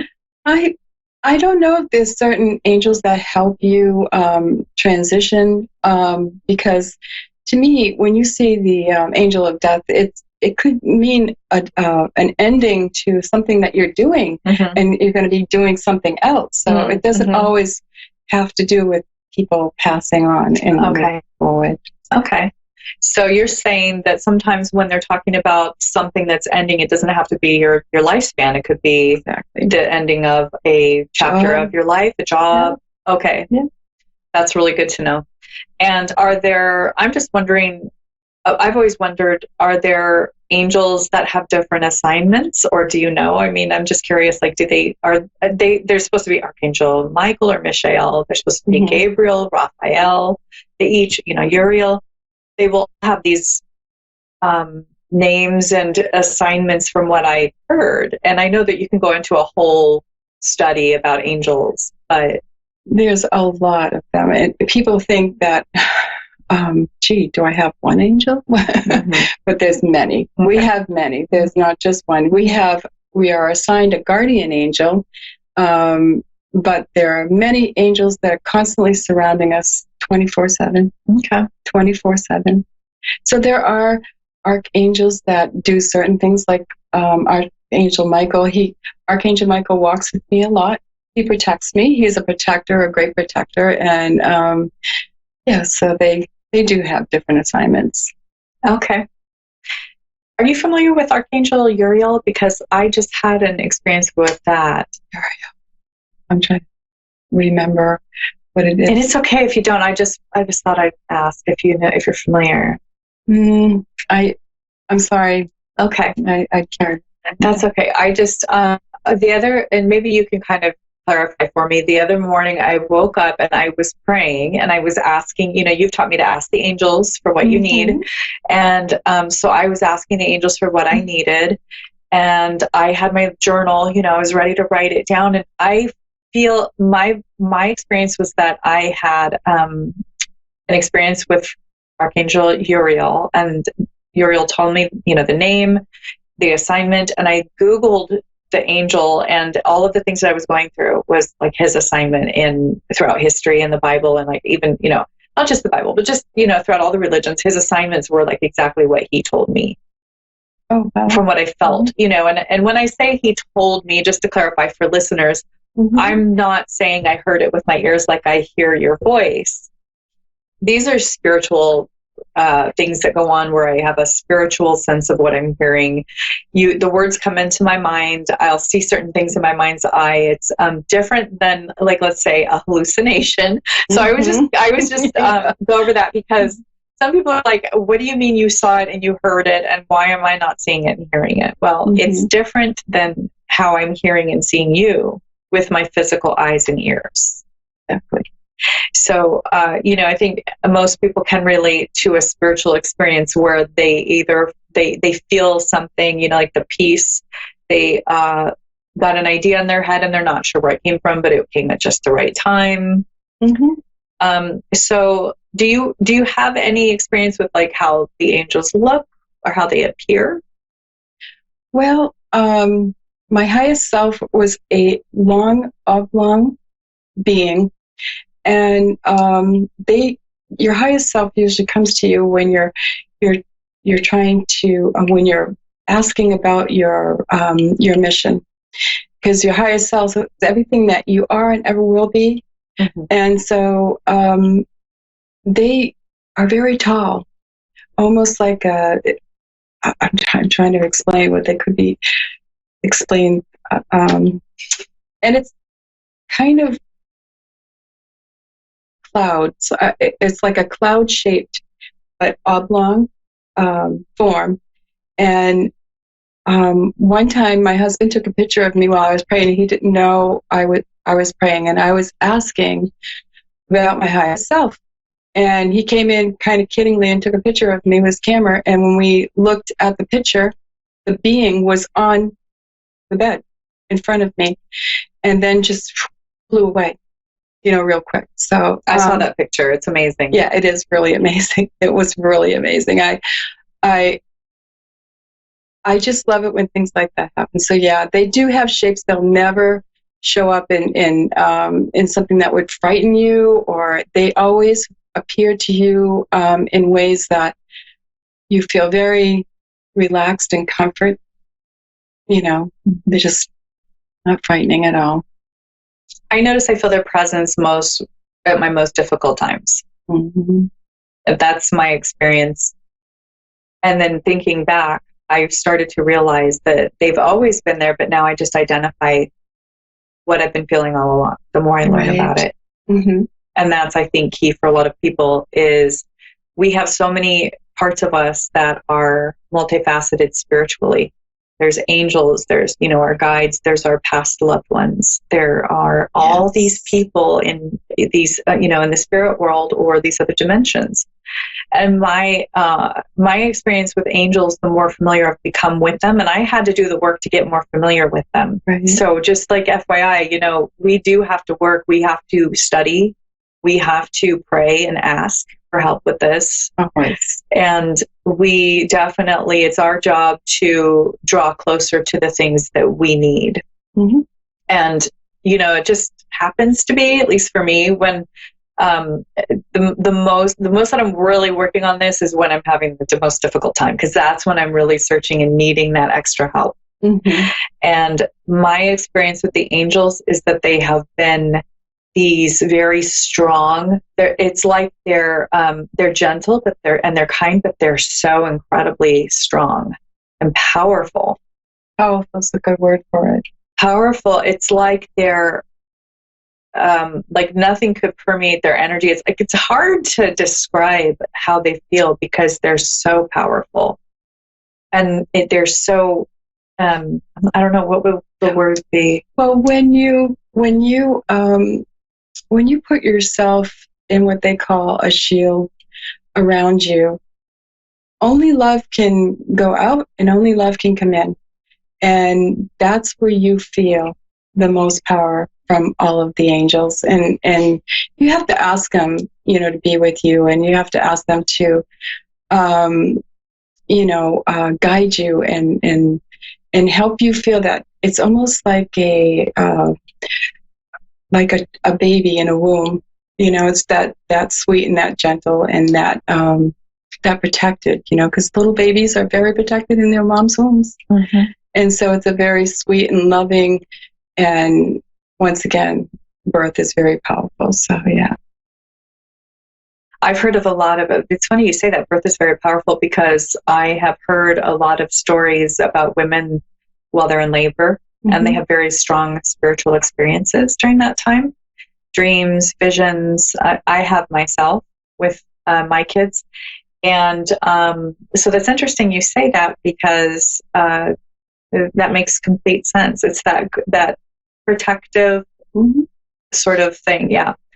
And so I just really love that I've learned more about the angels. It's really benefited me in my life. It has been great. The more I learn about them, I know even my husband has taught me some stuff about angels that I didn't know before. And that was exciting. I'm like, how do you know all this about angels? Apparently, he had been on a mission, and he taught me a lot too. So that was exciting. The more that I delve into different topics like angels, the mm-hmm. more I realize how much everybody else not only understands what we're talking about and is familiar with it, but they can start having conversations with, with me, and people around us will start saying, well, actually, I am familiar with that because, and they can tell you how they've had an experience with it, or that they've studied it and this is what they know. So I just love that it's a great conversation to have. Mm-hmm. It's the way that I see them is they are very tall, very strong in stature, but they're loving and they're gentle. They have this like a perfect balance. Mm-hmm. And I've also heard that they can be androgynous, which means like people can't really identify if they're male or female, so they don't. Right. And mm-hmm. So that's another quality that I have been familiar with angels, and also have heard about, generally speaking. So that's another quality. Is there anything else? I know we have just like 4 more minutes. Is there anything else that you want to contribute, or that you are thinking just of? That as readers, when we do readings with angels, we always have to ask permission to speak to the person's angel, and that person has to give you the permission to do so, because angels don't gossip. So that you can't do that. Okay. So that's one of the kind of the rules, I guess. Okay.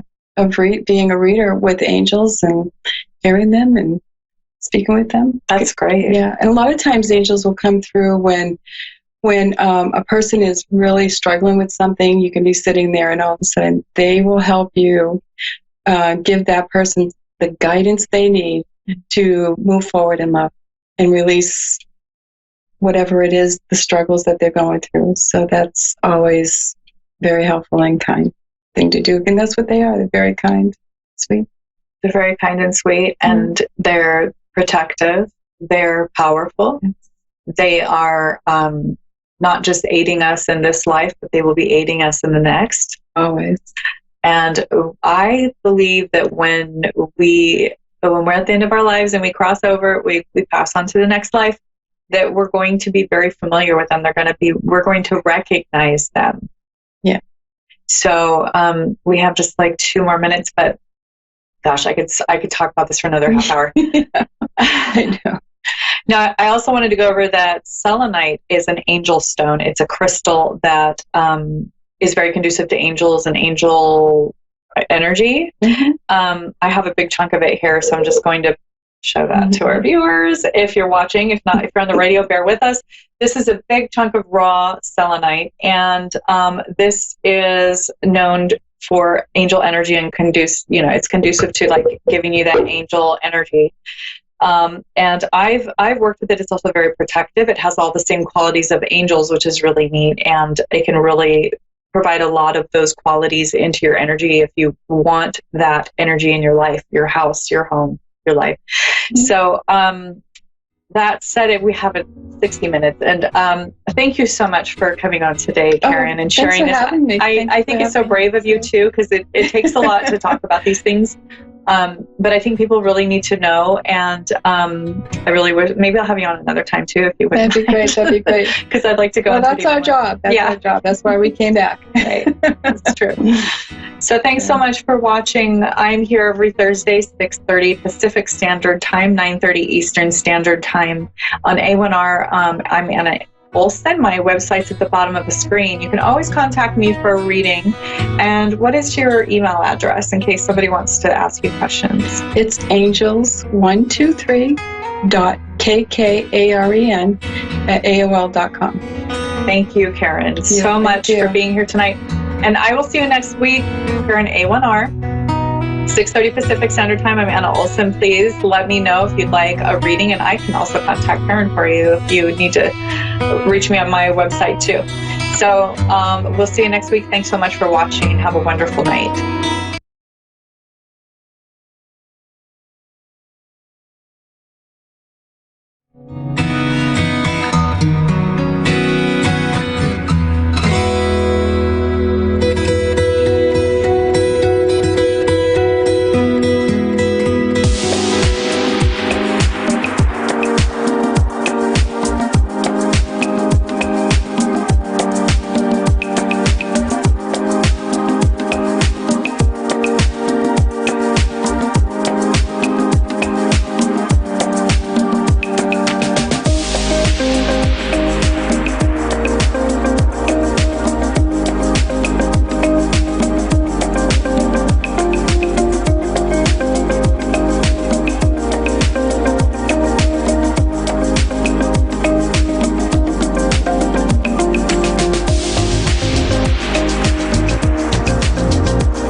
Psychic Radio, Earth's #1 psychic radio network, and watching Moonstruck TV, enlightening television. Welcome. Time for Gemma's Spirit World with Gemma. Live from GemmaSpiritWorld.com. Connect direct. In North America, dial 888-454-2751. In London, 20-3519-2158. In Sydney, dial 02-8488-3147. Or online, contact us through our Facebook page, facebook.com/psychic radio. Or one of our websites, AskOneRadio.com or Moonstruck.tv. This is Gemma's Spirit World On A1R, the Ask One Radio Network. Hi everyone, I'm Gemma, your host tonight. How are we all doing? Depending whereabouts in the world you are. Here on the Gold Coast in Australia, it is hot, very hot. We've got like temperatures up to 40 degrees. Some parts of Australia, it is still burning with fires. And yeah, it's a bit hazy outside, it's a bit warm, but you know, summer has hit, and so is the festive season leading up to Christmas. So actually was only just realised as of today that I think for us it's like, for all of us, it's like 19 days, 19 sleeps, maybe 20, depending whereabouts you are located, until, you know, the big jolly man arrives. So yes, it's like lots of excitement in the air, lots of shops are busy, everyone is chaotic, traffic on the road, the energy, everyone's energy is high. And I guess like what's really important this week is to really listen to your body. Coming into the weekend and as of next week, to really listen to your body. I know that, you know, it's for all of us, you know, we're either finishing work or, you know, about to go on holidays leading up. But yeah, really listen to your body and, you know, rest. And I think eating in moderations as well. So it's something that, you know, I know my spirit remind me constantly that yes, we can have fun, but it's all in moderation, and to really look out for everyone else. So yeah, so that's it's just excitement in the air. So my week has been huge. I have had lots of connections with spirit, connecting them with loved ones, and it's been amazing. It feels like my service with spirit has really stepped up high. Now that I've, you know, I've reached lots of goals recently, but I'm ready to, you know, I'm looking forward to next year. I think it's going to be an exciting year. And my spirit guides and my team that I work with are all very excited to connect. So yeah, so I think probably the most memorable, I guess, for me, readings this week, it would have been something personal to me. I do actually connect. I do see our pets when they pass over, and I had a cat of 17 years, no longer had lived with me, actually decided to live next door in my neighbour's house, and then I moved away, and this lovely neighbour of mine still looked after my cat. So last night in the kitchen, I had my own cat, Raffy, which some of you have met. He was up on the table, but I had another cat, jump out of nowhere onto the table, and my first thought that, you know, it was my cat Passion that had passed away. I didn't know, but I definitely felt in my heart that it was him. He was letting me know that he has crossed over safely into the animal and connected with all my loved ones. So I think probably about 2 hours later, I received a text from my neighbour that my cat had passed away. So, you know, not only do I connect loved ones, I also can connect you with your pets too. And I think it's, you know, our pets are such an important part of our life. They are family to us, and we all share that special bond. Some people, I'm sure, would say they have a more connection with animals than they do with people, and that's okay too. So so all my fur babies are all together, and it's just really nice to know that, you know, it's that he arrived safely. So yeah, so that was probably my highlight among with all the other spirits that have been around me this week. But the connections with everyone has been beautiful, very healing. Brought a lot of beautiful messages, and especially coming up to Christmas, you know, I know that I'm sure that some of you have lost, loved ones, and this time of the year, it's very important to hold everyone close and to really live in the moment of celebrating every day and enjoying everyone's company. So yeah, so that's my huge week. But yeah, I'm looking forward to this, seeing if we have any connections yet, but we don't, so I might just keep on talking. So yeah, so apart from all the loved ones in spirit, my goodness, I've just looking forward to, I guess, my own holiday. I've got them coming up in 2 weeks, but I still will be on like part of A1R Psychic Radio. So yes, I will still be doing my shows, but I'm having a holiday from my work, and it's going to be a great time to spend that with loved ones and friends as well, and just really just taking it easy. I hope that all my spirit guys, my whole spirit team actually go on holidays as well. But I doubt, I'm sure they will be around still bringing through messages for me to connect their loved ones to. So I'm just waiting to see. So apart from that, let me just see what else. I was drawing some cards, and it was interesting because I know I was talking about, really listening to your body around this busy festive season, and really looking out for one another during the community. But yeah, the one card I just wanted to show quickly was listen to your body. So it was very much, needed a message for everyone to really just take it easy over the next few weeks. Alrighty, so we're going to connect with Chelsea in India, USA. Hello, Chelsea. How are you? I'm doing good, and you? Very well, thank you. How can I help you tonight? I just wanted to get a reading about my love life. Yep. Okay.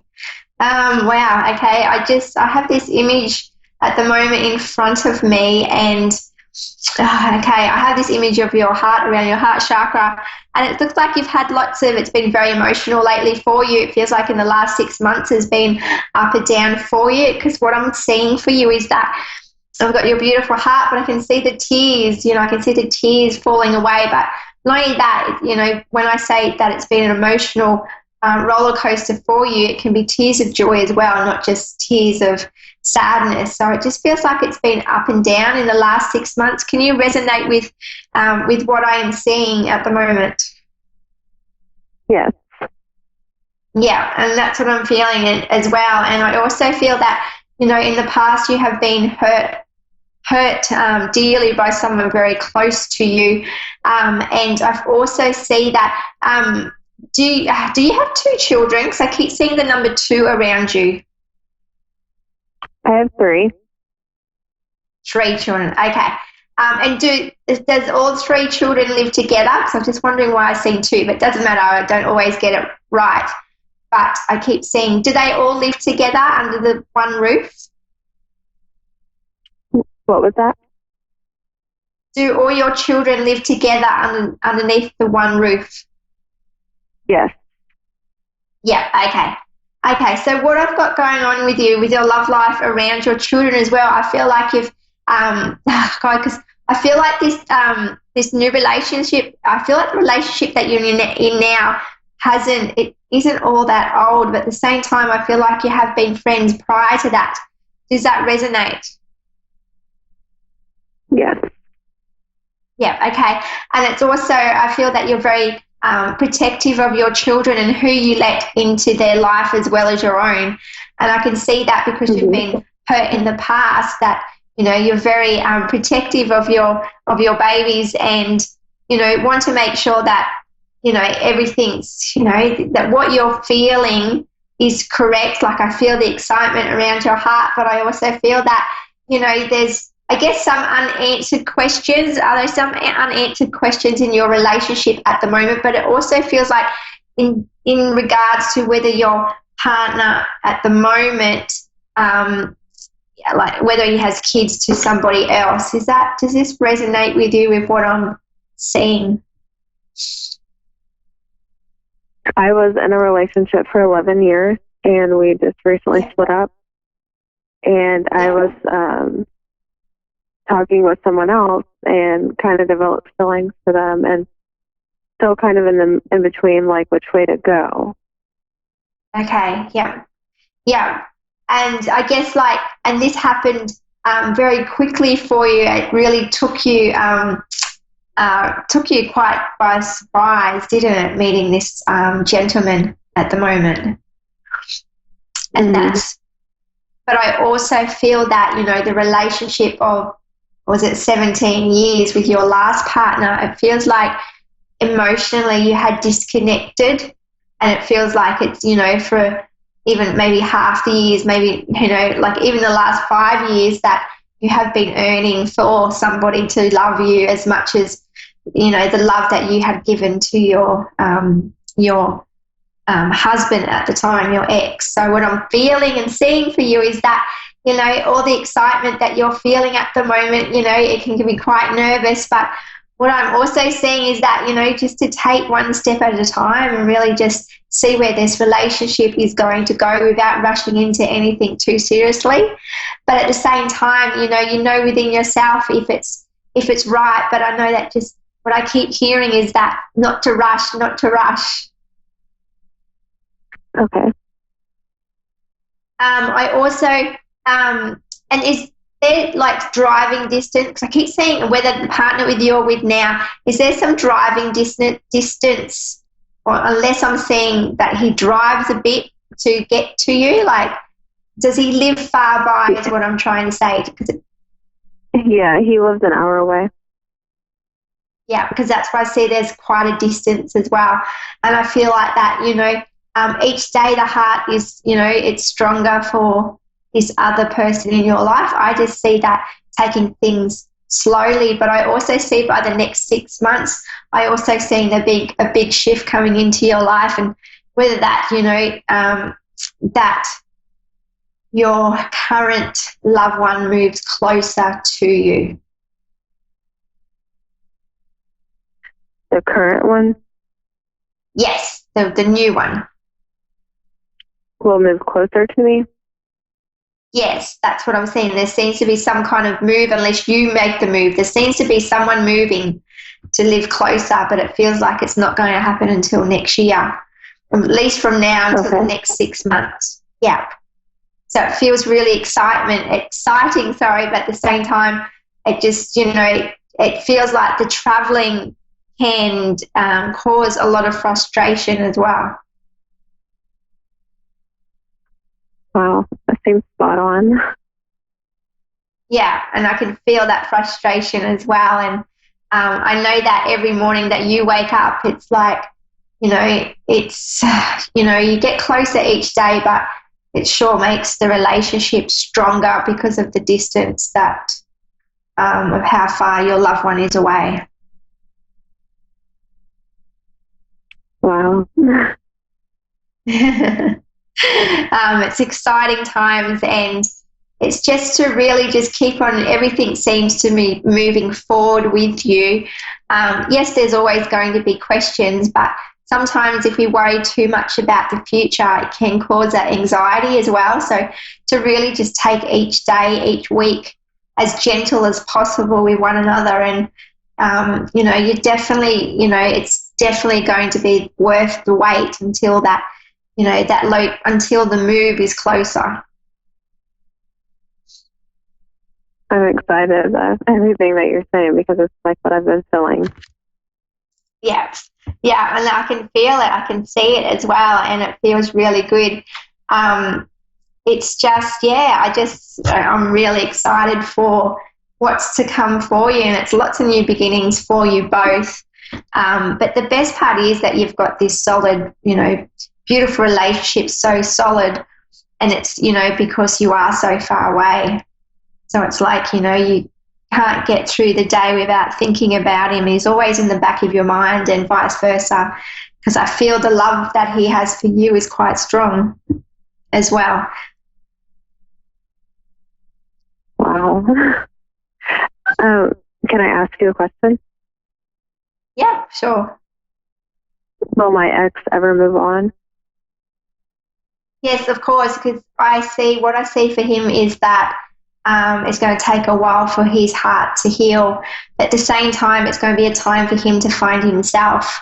And I feel that over the last 17 years, it feels like he's kind of lost himself a bit on who he is, and that sense of enjoyment that just seems to have disappeared. So when he finds himself, I see that he's going to start embracing new changes and, happiness back into his life. But at the moment, it feels like even in the next, even next year is just going to be as hard as what it is. But at the same time, he knows that it was, the best decision was the breakup, because you've still got, your beautiful children. Right. I just see that for him, it's just going to take a lot longer. But I don't see him, I see him moving on, basically. So it's just going to be a matter of time. And, I keep seeing the 9-month mark, but a lot can happen in 9 months, and a lot of change for him, which is great. Good. I just want him happy. Yeah, definitely know that he gets to see you happy, and for both of us, for both of you, that's is what we all want for one another, is to be happy and to be able to find their their twin soul mate. So it's just a new chapter for everybody, and we're on our own personal journey, and he definitely will be okay.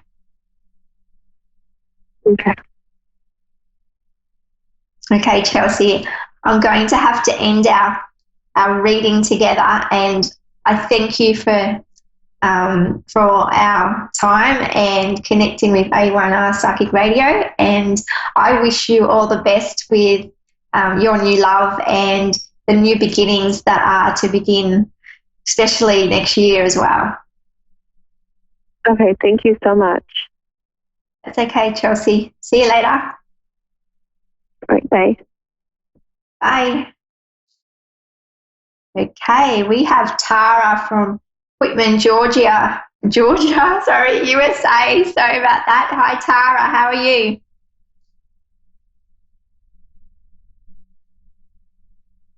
Hello, Tara. Do we have her? Let's just see. We'll just wait a few seconds. We may have lost.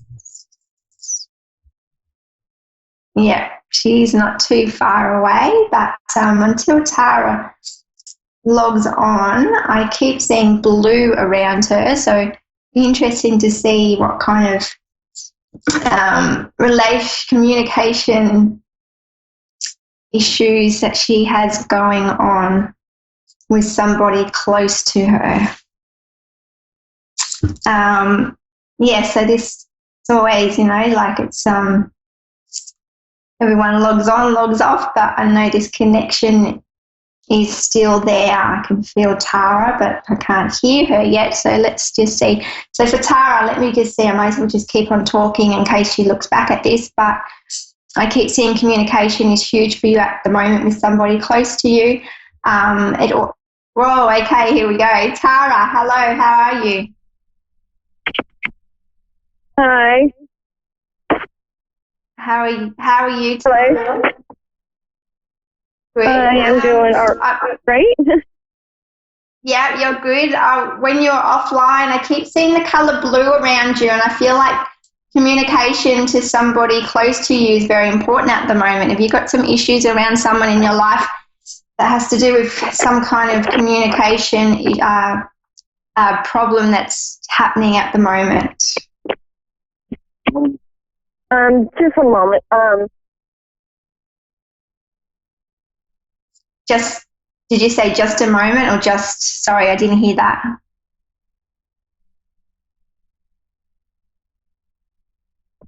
Okay, I apologize about that. Sorry.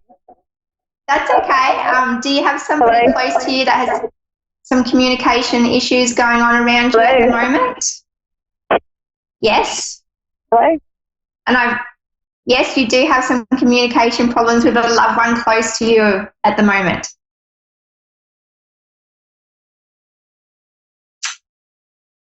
Okay. Okay, let's see who else we have, because we have lost Tara. There definitely was a communication problem between my end. Okay, so yes, I definitely see lots of colours. Sometimes I see get lots of images before somebody logs on. At the moment, I keep seeing trees, so it'd be interesting to see someone that's very close to connecting with nature or has nature at their back step, at their back door. Let's see. Okay, well, we get somebody online. I know that. Yeah. Yes, so yes, about that, let's just see what else we can talk about. Okay, so we've got the weekend coming up. I know that we have a new moon. No, not a new moon, full moon actually, next week on the 12th, if you're in Australia. Yes, the full moon is all about tying up loose ends tying up loose ends that you feel like you haven't achieved. There's things that you've been wanting to do, depending on what that is, whether, to really look at whether starting it now is the right decision or until waiting for next year. But it's all about tying off loose ends and also letting go of things that are really weighing you down, especially health. I'm really drawn to the health around December. It just feels like I know that how chaotic and fast Christmas seems to come and go. Everyone seems to get sick, but because everyone's stressed out. So enjoy, look after your body. Okay, so we have Annette from Victoria, Hello. British Columbia, Canada. Hello, how are you, lovely? Awesome, thank you. Oh, good to see. It's good to see. It's good to speak to you. And I know that when we were trying to connect to you, at your back door, do you have lots of green around you, lots of trees? Are you close to nature? Yeah, I do have lots of trees around my house, yes. Yeah, because when I was because I had no one online and I knew that you were connecting, and I was already getting some images and I could see the beautiful nature at your back door. So basically you're surrounded by all these trees and green. So it feels really uplifting, and it just feels so good to be able to bring nature indoors as well. And I feel that you're you're more grounded. And, whether you either talk to your plants, but I know that your love for nature is big and it's something that you enjoy every day connecting with. Oh, thank you. I'm just wondering, I had a son that passed away in 2014. Yeah. And I'm just wondering what he is doing up in the spirit world. Like, how is he doing and what is he doing? Yep. So what I have at the moment coming through, I have this gentleman with me, but he's showing me something about his car. Was he into cars at all? No. Okay, was his accident anything to He do never with the had a motorcycle? car. Pardon? No, he never had a vehicle. Okay, and he didn't have any kind of trauma around the head at all? Yes. Okay, because that's what I'm getting through. He keeps showing me something about a car, and I keep seeing the driving wheel is what I keep seeing. So that's why I'd asked whether he had some kind of connection with cars. Oh. But what I keep seeing, yes? Oh, okay. Yes. So, yeah, I keep seeing cars around you, but what I keep seeing is that, the active life that he lived here on Earth with you is that it's quite active over there, because whether he was into adrenaline, you know, like really he had high energy. And what he's showing me is that he was not afraid to try new things. Yes. Yeah. He was exactly like that, yes. Yeah, and that's what he's showing me. And so what he did on earth, he still does over in the spirit world, and he still continues to have those, you know, those adrenaline rush and, you know, and to enjoy life. You know, he lived life to the fullest, and he was quite young, I feel, when he passed, because I can see him. But he's also, you know, I'm very drawn to him trying new things, and he was a risk taker, and to the point that, you know, he had lots of friends around him. But what he keeps showing me is that he keeps bringing to my attention, do you have a bracelet or some kind of bracelet? It may have even been a bracelet of his, but he's really showing something in a jewelry box, but it feels like it goes on the wrist. Oh, I do have one bracelet. Yep. And is there a connection with him regarding this bracelet? Not really. No, I'm just wondering, like I'm in the process of getting my grandson. I'm just wondering what he would tell me to do. Like what would he want me to have his son live with me? Or would he, like I'm in the process of not knowing where my grandson's going to be. If he's going to be with my father or if he's going to be with me. Yeah, and everything seems to be up in the air, because I keep seeing stairs. Unless where he is, it feels like you have to go to great heights to be able to make that connection happen again. I also feel, are you in contact with him? I feel like more around Christmas time that you will have this connection with him. Oh, that's what I was told. I was told around December, yes. Yeah, that we would be seeing our grandson again. Yeah, and that's what I keep seeing around Christmas, that you're going to have this beautiful connection again. It feels really soon, and it's just within just a matter of time. And I know that he's very close. You feel really close to him, but he's definitely got his dad. He's looking, over him. Oh, that's so wonderful to hear. I always wonder, like, what my son's doing and what he's thinking and what does he want for his son? What does he want us to do? Like, does he want his son to live with me? Or does he want his son to live with his dad? Yeah, it's also what I'm getting is that the connection's strong to join everyone up, and that's why I was showing the bracelet, because it's the shape of a circle to bring everyone together. Okay. Yeah, I'm sorry. I think I've only got 30 seconds left. Just let me see how long I have with you. I just want to make sure that if I keep talking with you, I don't disconnect. But I know that, it's yours, definitely Christmas time is a celebration for everyone. And I also see that, there's lots of new beginnings next year for you. I'm very drawn to, I keep seeing lots of, whether your son, you've got lots of clothes to pass down as well.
to A1R Psychic Radio, Earth's #1 psychic radio network, and watching Moonstruck TV, enlightening television. Welcome. Time for Your Time to Shine with Julie Yeager-Walker. Live from wingsofsoulswithjulie.com. Connect direct. In North America, dial 888-454-2751. In London, 20-3519-2158. In Sydney, dial 02-8488-3147. Or online, contact us through our Facebook page, facebook.com/psychic radio. Or one of our websites, askoneradio.com or moonstruck.tv. This is Your Time to Shine on A1R, the Ask One Radio Network. Good evening, everyone, and welcome to Your Time to Shine, a radio show designed to help you explore your own divine gifts. How are you this evening?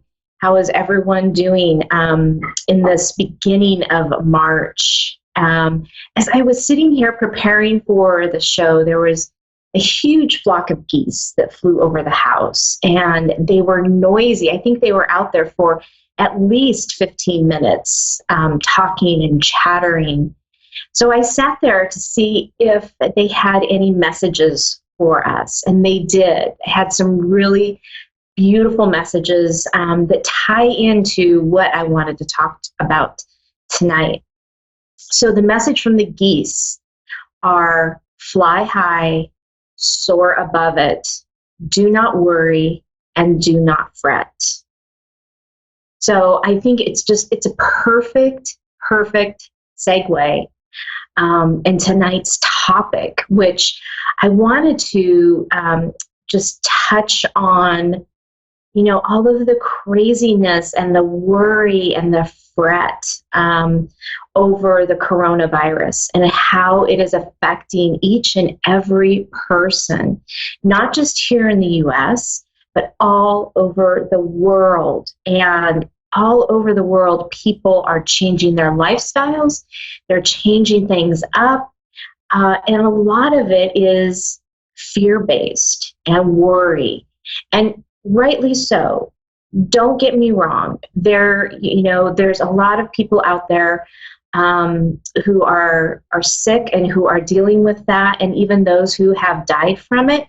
And I am so much in compassion of that. And my heart goes out to those who are dealing with it, who have dealt with it. And yes, we do need to be in awareness of what's going on.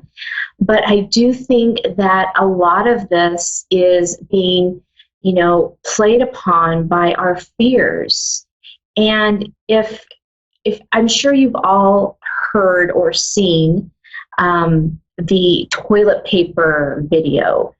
My husband brought it to my attention a few days ago, maybe a week ago now, and it is, I'm not even sure where it was, but it is a large store that carries bulk items, and you can see people being frenzied over buying boxes and boxes of toilet paper. And even this weekend, I was talking with someone, and they happened to be in a large store here in the Portland area, Costco, which is also a store that you buy bulk. And someone came in and asked the checker if they had any toilet paper in, which the checker replied, yes, we have some in, we just got some in. And this individual literally started running through the store to get to the toilet paper. I mean, there's this urgency that's all fear-based, fear of becoming sick, fear of our loved ones becoming sick and possibly even dying from all of this. And so the fear is real. However, if you can take that and you can shift it up, and if you can find it in your hearts to find the love and the compassion, and let that take over. Let that take over the fear, because fear and love cannot be, you can't have those same feelings at the same time. And if you're in a place of love and compassion, your vibration is higher, which you are less likely to succumb to those types of illnesses or any type of illness. When your vibration is high, you're feeling good, you're doing good, and you go through life a lot easier. You're in flow and tune with the universe. And I know in a situation like this, it's really hard to find that. When there's so much stuff going around in media and the people that you talk to. So it's really, really important for us to stay in awareness of what we're thinking and what we're feeling during these times. I really believe that all this is being brought into our awareness so that we remember as humans to have self-care and to take care of ourselves. And what does that look like? So right now, that looks like, eating healthy, getting enough sleep, taking care of our bodies, washing our hands frequently, taking our vitamins. That might even be getting out into nature and taking a walk, whatever that looks like for you. Now is the time to really look hard and evaluate your self-care, because it's really, really important during this time that we take care of ourselves and not get overwhelmed and not get into that state of fear and worry, because when we do, it just compounds. My husband laughs at me and says, well, that I'm uninformed because I don't watch the news. I'm not glued to the TV watching news all the time. As an empath, I can't do that. If I'm in a state of even a little bit of, maybe having a bad day, things aren't going quite right, the energy and everything behind the news, everything that goes on, the drama, the trauma, it's really overwhelming and too much to take. So when we get into that state, we have to step back away from it. We have to step away from, consuming ourselves in that, that feeling of overwhelm. And you have to step away from that situation. And that's what I have to do. I physically have to step away from that situation. I can easily get back into it and get, aligned with whatever is going on in the world, but I don't need to be entrenched in it.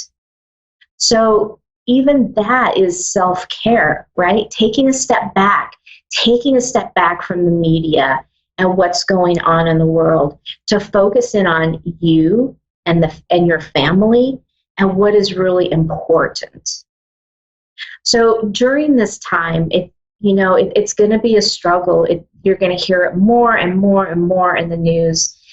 Whenever you can, step back, take a breath, and be in the moment of gratitude and thankfulness that you have your health and that you're doing well, and shine your love and compassion out there for those who might need it at the time.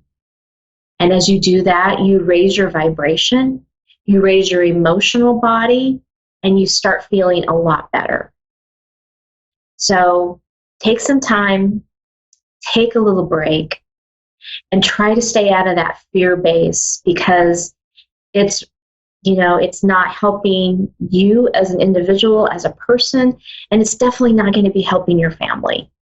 Be informed, but try to stay in the love and compassionate side rather than the fear-based side. So with that, we are going to go to the phone lines. And right now we have Sharon in Saskatoon, Canada. Good evening, Sharon, and welcome to Your Time to Shine. Thank you. This evening. Do you sense anything from me, or maybe a relationship reading? Sure, whichever one, whatever you would like. Are you looking to see some insight on your relationship? Yeah. Should I stay or should I go, or will it ever work out? Okay. So let me tune in here for just a minute. It's going to be, some silence here, but I'm just tuning in to see what your loved ones have to say, and I'll be right back.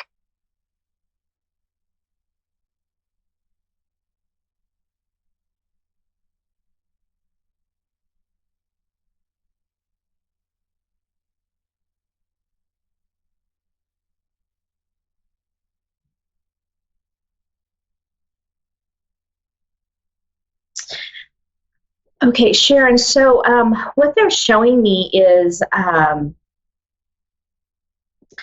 they're showing me images of like sun and some clouds, and then these bursts of sun rays coming through.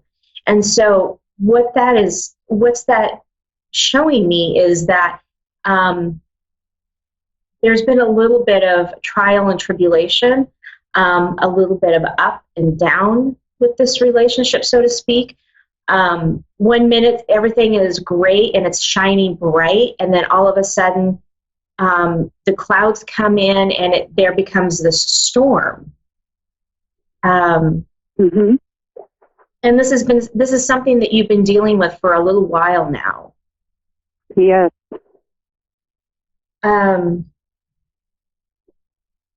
Hang on just a moment.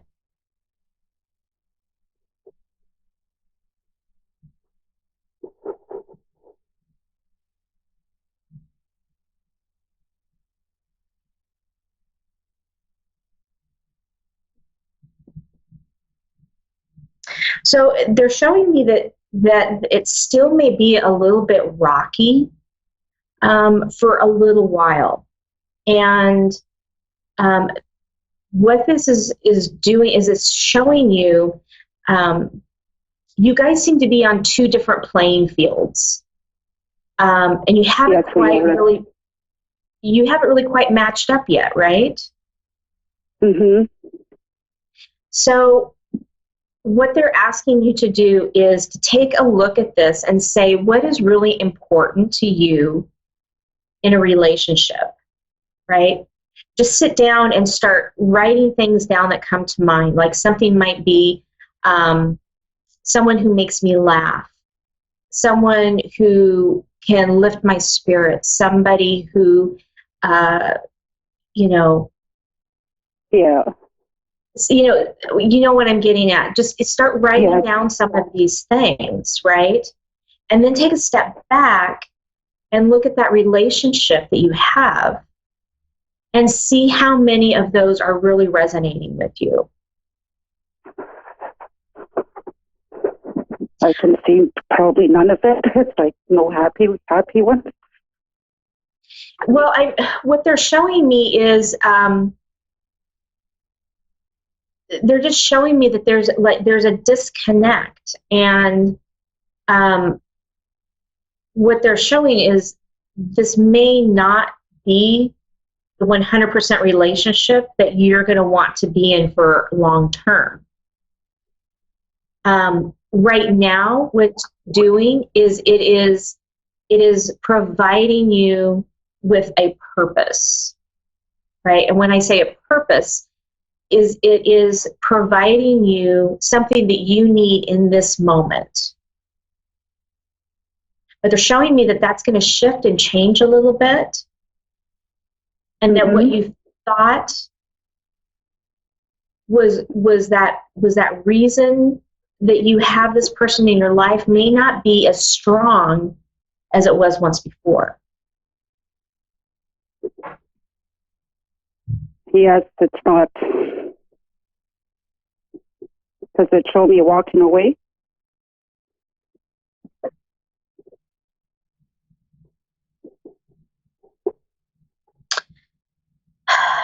In this very moment, no, they're not showing me that you're walking away, but they're showing me that things could shift and change depending on how you feel. This person isn't going anywhere. This person is going to be hanging around for a while. Okay? So if something happens to cause you to not continue on with this person, it's going to be because you have chosen this. It's not because they have chosen. Mm-hmm. And what it's showing you, what your guides are asking you to do is stand up and look at the relationship and look at what you want out of your life, because what you're seeing right now is not going to change. And if you're okay with that, then perfect. But if you're not okay with that, then you need to be the one to make a change, as hard as that may be. I've been thinking about that change a lot. Yeah. I don't feel like it's going anywhere. Yeah. It just it's been a year very, since I came back, and there's no change. Yeah, it feels very flat. It is. It's like you're growing and shifting and changing, but this person isn't, and that's not a bad thing. I'm not trying to say that this person is a bad person or whatever. They're on their own path, but it's a different path than what you're on. Yes. And as time goes on, that's going to become more and more and more clear to you. Okay. All makes sense. Okay, good. Thank you. You are very for the welcome. read. Okay, have a good night. Thank you. You too.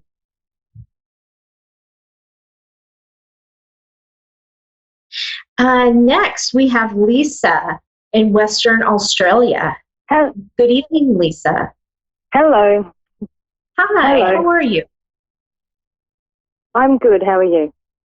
I'm good, thank you. What can I do for you this evening? I just wanted a general, maybe general reading or something like that, or whatever you're offering. I don't know. Okay, perfect. Let me tune in and see what your loved ones have to say. So there's going to be just a little bit of silence as I tune in. So hang on just a moment and I'll be right back with you, okay? Okay.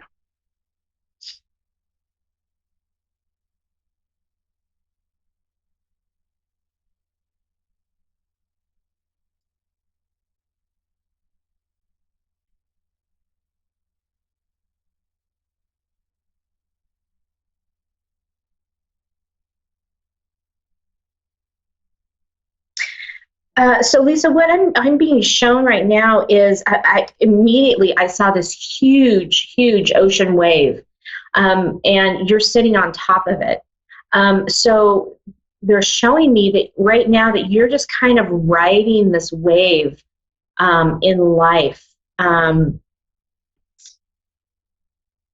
It's not good. It's not bad. It's just that you're riding this wave. You're in flow. You're going through the motions. Whatever comes to you, whatever happens, you're just going with it.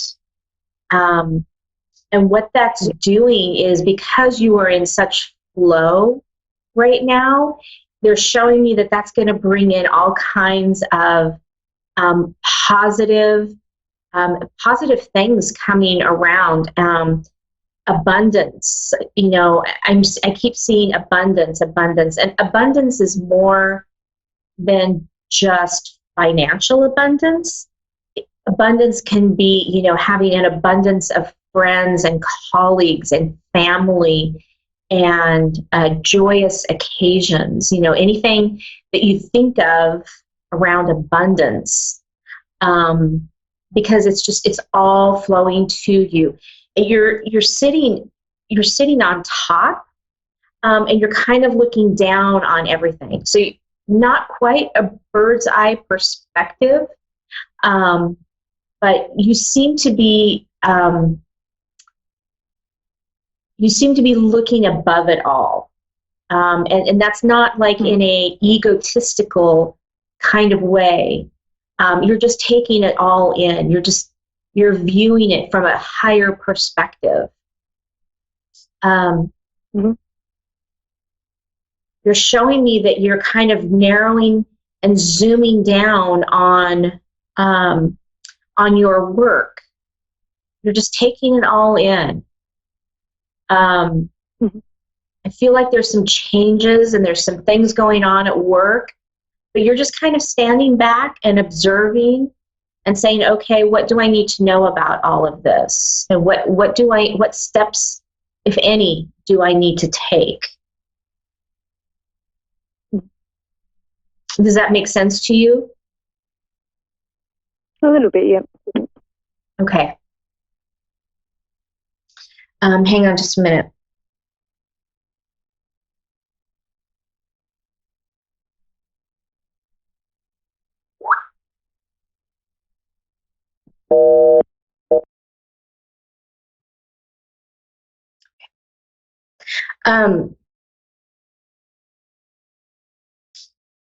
Lisa, one of the other things that I'm getting is I'm getting that you really like to be out in nature. I'm seeing a lot of flowers.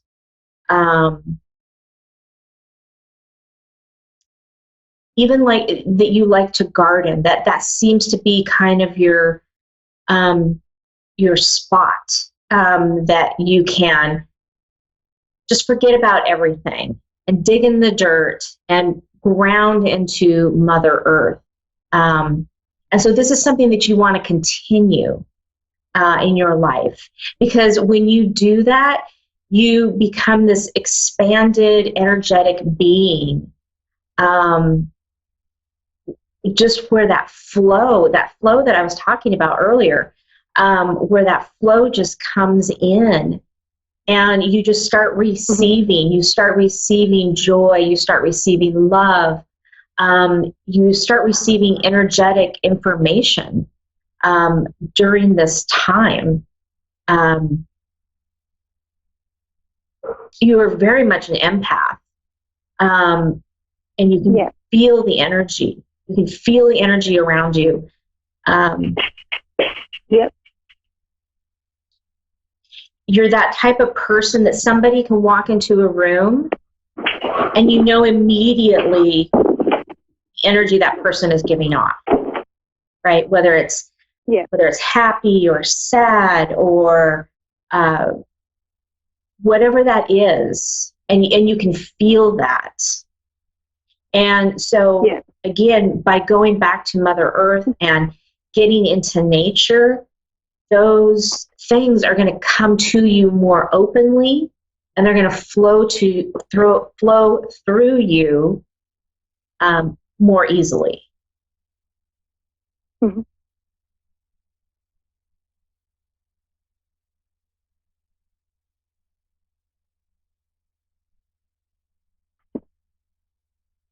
Yep. Have you, I'm just getting, have you done any kind of healing, energetic healing or Reiki or anything like that? Have you dabbled in any of that?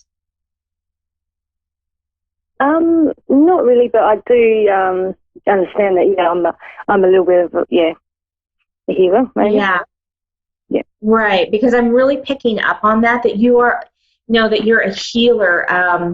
Again, this digging in the dirt, you're giving back to Mother Earth. You're giving back to the environment. You're healing through your hands, and it's a magical thing that you have.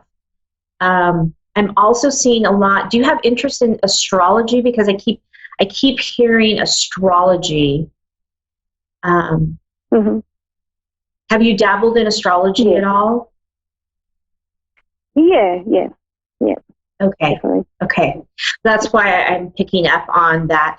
There's a big sense of astrology, and like there's this pull for that, for you to get into that a little bit more.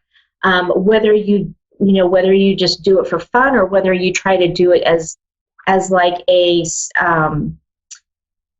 second career. But there's this ability that you've got this natural ability and knack to be able to put all those things together. You're very, very good at it. So I would continue on, looking into that piece of it as well. Okay.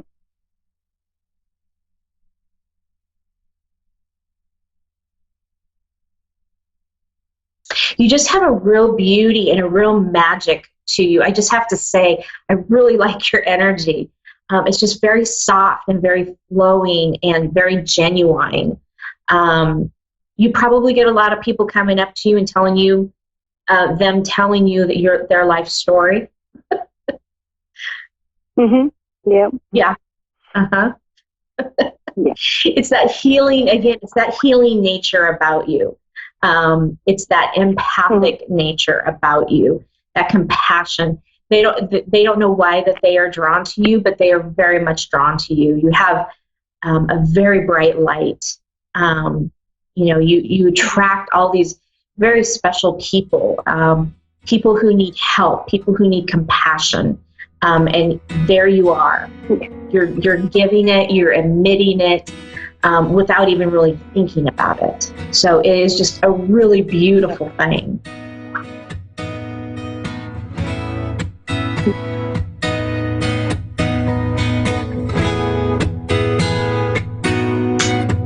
And Lisa, we are coming down to our last few seconds of the show.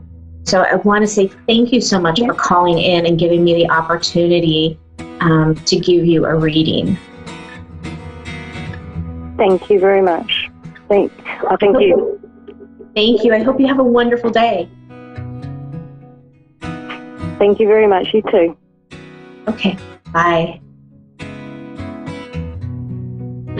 Well, that does it for us. Another Thursday in the books. Thank you again for tuning in to A1R Psychic Radio on Ask One Radio.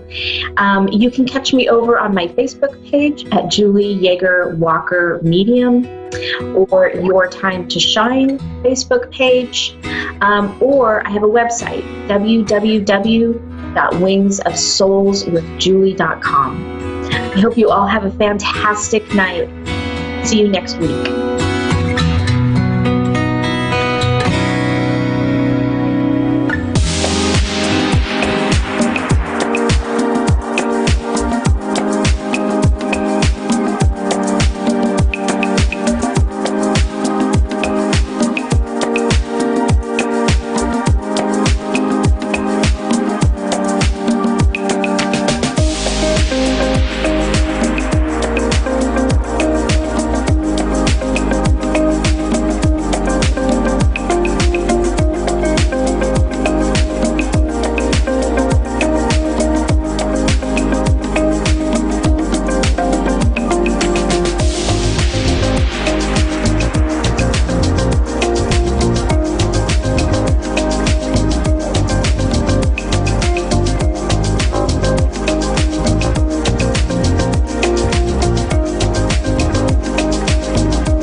Psychic Radio, Earth's #1 psychic radio network, and watching Moonstruck TV, Enlightening Television.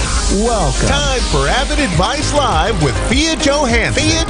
Live from AvidAdviceLive.com. Connect direct. In North America, dial 888-454-2751. In London, 20-3519-2158. In Sydney, dial 02-8488-3147. Or online, contact us through our Facebook page, facebook.com/Psychic Radio.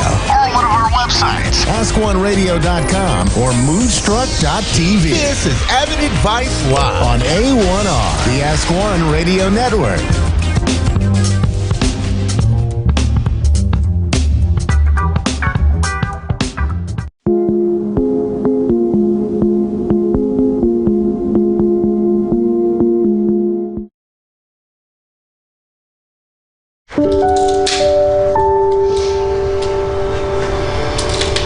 There is somebody's mom here.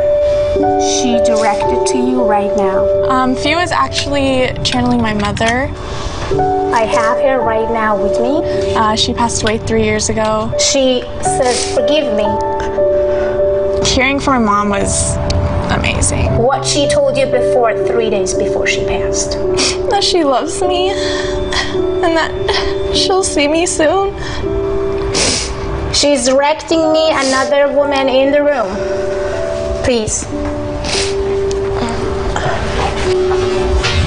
My grandmother was my mentor growing up. There's 2 women that directed by her right now. You and her.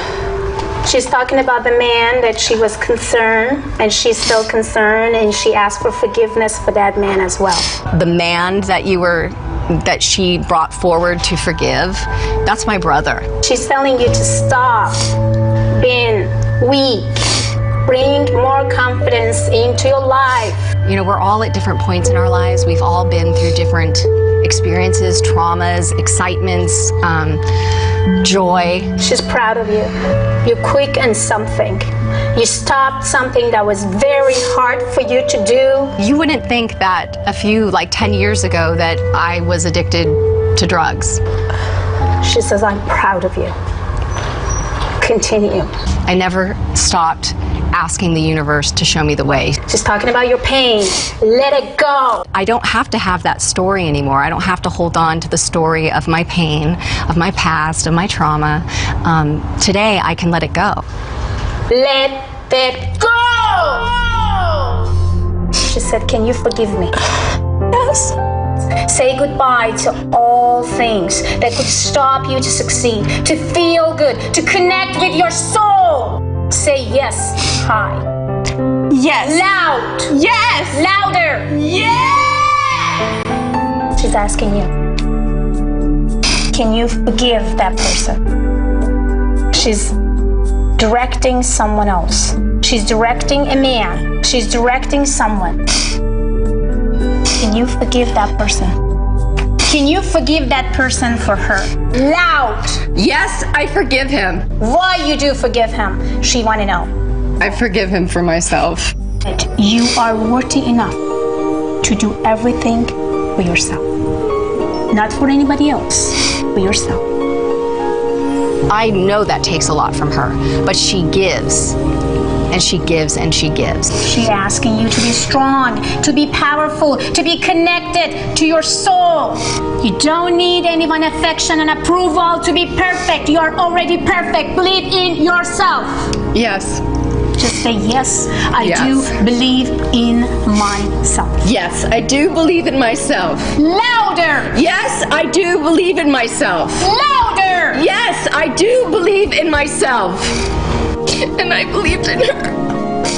We're all from Brooklyn, New York, so there was a very Jewish Italian community there where people's homes were open and they would intermingle and share their faiths, share their food. She's talking about backyard. She's talking about the trees. She's talking about dishes. She's talking about the chicken. She's talking about the chair. She's talking about everything. Please direct her what she's trying to say. Anna's house. Yes. My mom's house. We all lived together. I mean, they lived there. with my mom and my dad. They were always together. We were always together, always cooking.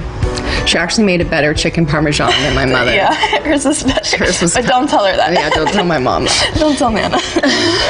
There is a power in sadness. There is a power in pain. And the power comes when you overcome it. Talking to her really, really helped me, I think. It's definitely gonna kind of just clear my mind of all the negative thoughts that I had.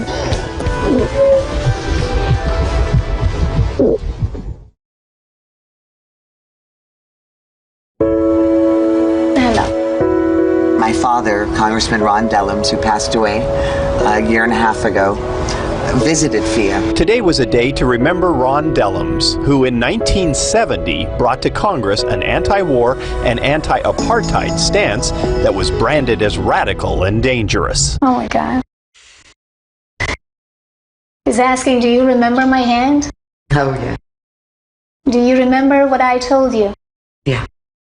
Do you remember why I told you? Yeah. Dellums' youngest daughter, Piper, is proud that her father became an early voice against oppression in South Africa, applying pressure that would one day bring an end to apartheid. You said, take my legacy, take my mantle. You're the smartest person I know. Go into the world and heal the land and do it in your way. You know, Ron never gave up. He never became bitter. He loved people. This is not my hand, this is your dad. He wanted you to tell again, louder, louder and clear, what he told you. I'm passing you my mantle, I'm passing you my anointing, and passing it to you. You're the smartest one that I know. Run. There's so much work to be done. Run, run, run and heal the world, and don't stop. Do it in your way. Run, baby girl. Do it in your way. So she spoke into me like a sister, but also like an angel. He said, I saw you when you cried in front of that candle. Why did you cry? She's given me the faith and trust and support that was being given me by my dad before he left. So she's done this beautiful transition of allowing me not to feel the void of his leaving. I don't know where to go when I'm not speaking with you, or I just don't know how to feel safe in the world without you in it. In the area where I don't have a female in my life, because I don't have a relationship with my mother and I don't have a sister, she has stepped in with the feminine to remind me that I am also loved and purposeful and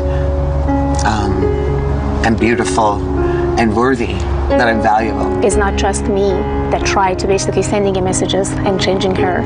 So she changed me in so many ways as well. So our silly song goes this way. We are the key to do more than just let it be. The key to our destiny is in the hands of our humanity. 'Cause love is more than a philosophy. 'Cause we are the key. We are the key. We are the but key. Diamond's key.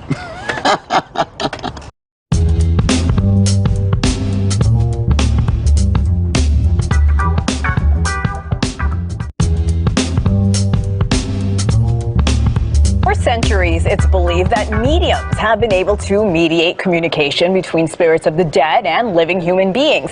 People usually recruit mediums to help them get in contact with family members or friends who have passed on. But celebrity psychic Fiona Johansson is also using her abilities to help law enforcement solve cold cases and help exonerate and free innocent inmates. And Fiona is joining us now. Fiona, welcome to the show. Thank you for having me. How are you doing today? We're so excited to have you. So tell me, Fiona, when did you realize you had this gift? I was at the age of 7. It was a hot summer. A friend of mine came to my house and we had fun. We played. And 3 hours later, when they want to go home, I said, please don't, because I see visions, I see colors, and I see that you guys definitely going to have a car crash. Well, of course, at that time, nobody listened to me because they didn't know exactly what I have. But 3 hours later, our phone rang and they had a car crash.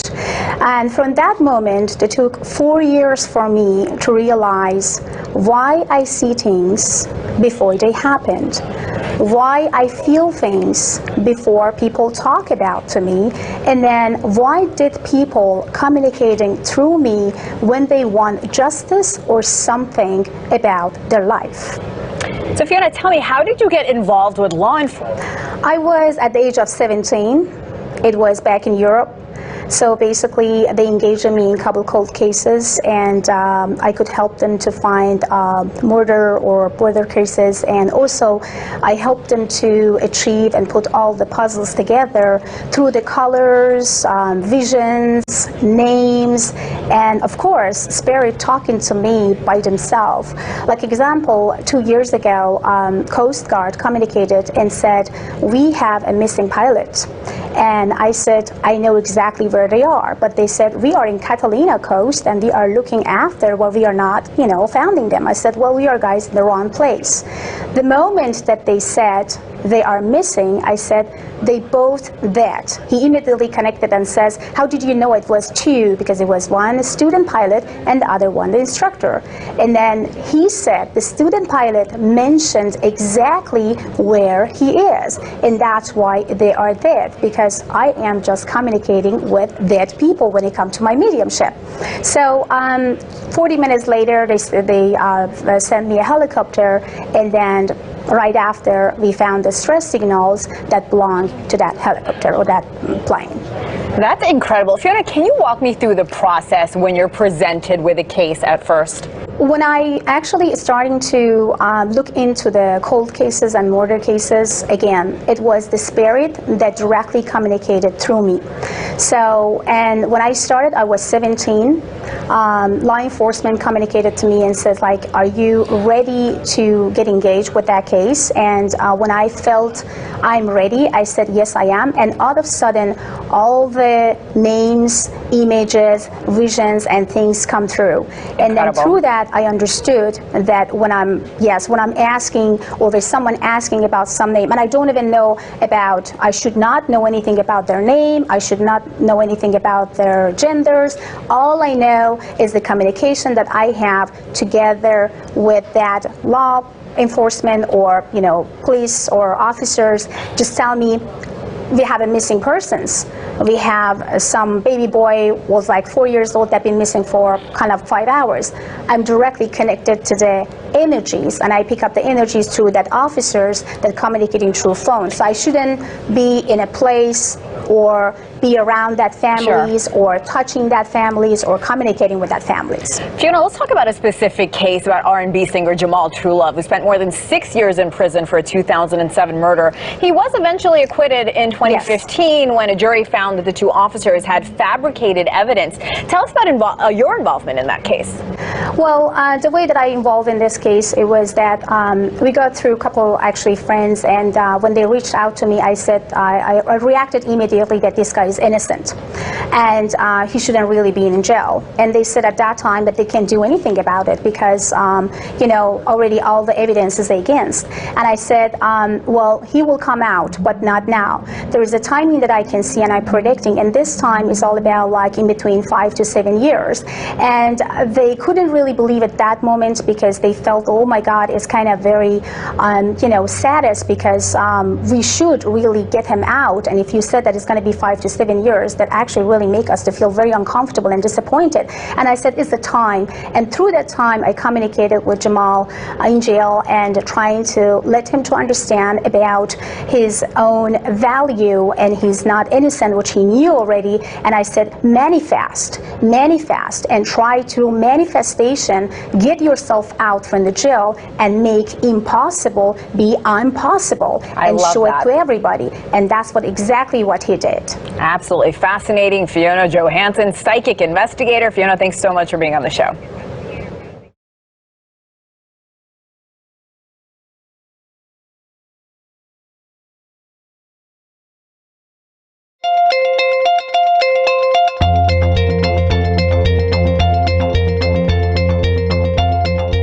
Welcome back to the Global Entrepreneurship Initiative. I'm excited to introduce our next speaker, Ms. Fia Johansson, who's better known as the Persian medium and subconscious mind surgeon.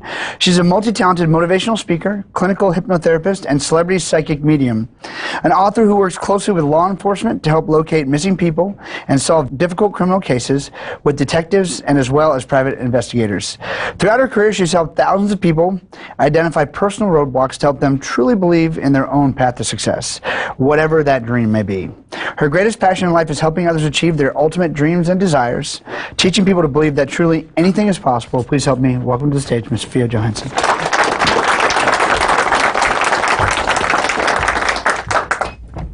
Well, hello everyone. I love the spirit in this room. Really, I do. You guys having amazing spirits, which actually helping millions of people so far. As Nick said, my name is Fia Johansson. I'm a medium and subconscious mind surgeon. I will share a couple of my stories of my life, which both kind of funny, at the same time a little bit hurtful, but good to know about how the medium could feel sense as a person. I was at the age of 7.5 when I found that I have some sort of power.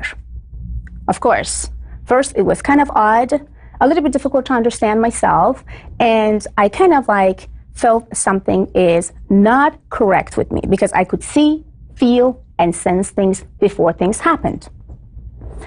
I went to my mom and asked, "What's wrong with me?" "Nothing, you're good." "Should I take you to the doctor?" "No, I don't know, but I can feel and sense that something crazy is going to happen to my grandma," example. "Something is going to happen to my uncle," and all this stuff. However, they're trying to tell me to don't say anybody when you feel and sense something bad is going to happen to them, because I don't wanted them to be scared and see that we should not be even near them. I says, okay, at the age of 7.5, I should just like not saying anything and just relax. At the age of 11, I found one of the most hurtful untruths about my life, which was completely true. I found out that my grandma, who actually I knew and I felt as a mom, is just my grandma and not my mom. My grandpa was my grandpa and not my father. My uncles, they never been my brothers and they've been just my uncles. And my mom, not ever been my sister, and she always been my mother. But this truth been always held and hidden by my family until my grandma passed away. Before that, I had a life as a princess, spoiled completely, and they would definitely give me anything and everything what I want. After she passed, I figured I don't have anyone anymore. My mom is too young. I don't have no feelings as a daughter and mother connections. I feel completely lost, and I found myself, what should I do now? I do have some gift that could help me so far, but should I just like push myself down and see that, oh, this is a trauma, I have to just like be depressed, now I lost this and that, and I found the truth about my life? And I found about my father. Who is my father? Somebody. Where is he? Another country. Okay. I tell myself, get up, stop it right now. It doesn't matter which family you had. It doesn't matter what they told you. It doesn't matter what happened. What it matters right now is to open the new chapter in your life. And I will completely left alone by myself without anybody to taking care of myself. At the age of 14, I asked my uncle, who left Iran to Stockholm, Sweden, if there is possibility to take me there. He said, maybe or maybe not, but I will do my best. 3 months later, I felt and I sensed I will be there. I'm not belonging in this country anymore, and I don't want to. I went to Sweden, Stockholm, and waited that my uncle is going to come and pick me up. Nobody showed up. Gosh, again, I'm here. My uncle is not here, and I don't even know that language. I couldn't speak English. Nothing. Okay. Then, Miss Fia, you are here with nobody again. So what happened? I tell myself, you are deaf and you are blind. Deaf and blind. What a deaf and blind person can do? I can't talk to anybody, I can't see anything, but I have to activate some other power inside of my body again at the age of 14. So I tried to communicate with people, tried to talk or communicate with some officers and ask about, like, where am I? I know that I'm in Stockholm, but I don't even know where to go. So basically I found some hotel and stay there and just like think about like what happened with my uncle. So I found out that he had a car crash almost a couple hours before that he went to come and pick me up. So they take 1 month for me and for him to recover, to come out after coma and come and find me. So in 1 month, I was left over in a country with the minus 30 degrees. I mean it, minus 30 degrees, and I'm not joking. I could feel that I can't breathe sometimes, but I could have a lot of, ice in my nose and my ears and everything. Whatever I felt, you know what? Fia, you do have a power. Trust yourself, believe in yourself, build the new chapter. Again, this is your second chapter in another country. So I prayed, I connect to my divine, I sense, and out of sudden, 3 families, without even knowing who they are, what they are up to, they reach out to me out of nowhere. How? I went out to the Starbucks, but basically there is no Starbucks. It was something, looked like or similar to Starbucks, and saw some lady that's sitting there and crying. I went and said, well, I can't speak. What should I say? Okay, the only things that I can do is a love language. Maybe I should hug her. Maybe I should just say, I'm here. And it was a Swedish girl, of course, blondie. And I'm kind of like a black hair. Well, that maybe she's going to get scared a little bit. But I was like, don't worry about it. Just go and get it done. So I did that. And she hugged me so hard. Was like, what's going on? What's happened to you? She's starting to talk. I couldn't understand. Barely nothing. Swedish language? Come on, guys. You guys don't want to even learn. It's very difficult and very hard. I said, okay, it's just continue and continue. I felt and see that she lost the baby, or actually the baby was missed in the past of almost 4 years. And she basically went to the family and asked questions about where can I go? How can I find? Because it was in another state, and they come back to the Stockholm, and then she all of a sudden just break down. I said, I can help you. I feel where the baby is, or somehow I can see the baby. They didn't understand what I'm saying. I was like, oh my gosh, what should I say? It's like translating. I do remember that day. So basically after almost 2 hours, some Persian family, who they could actually speak my language, finally Persian, so they could understand exactly what I'm talking, because they've been closest friend to that Swedish family.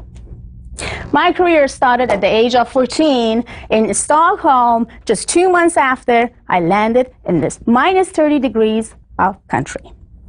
So my point is, whatever I had in my life, I always been thankful and grateful. I never said why I don't. I never said why me. I never said how. I always say, come on, get up, find a way, go, that's it. So never give up. And I always learn myself, don't be logic, be biologic. Because that's the only way you can feel and sense yourself and others. Always send love and receive love. Never give up about your goals. And of course, the first month, because I did not have enough money, I left with almost 120 crackers and waters. And it's possible.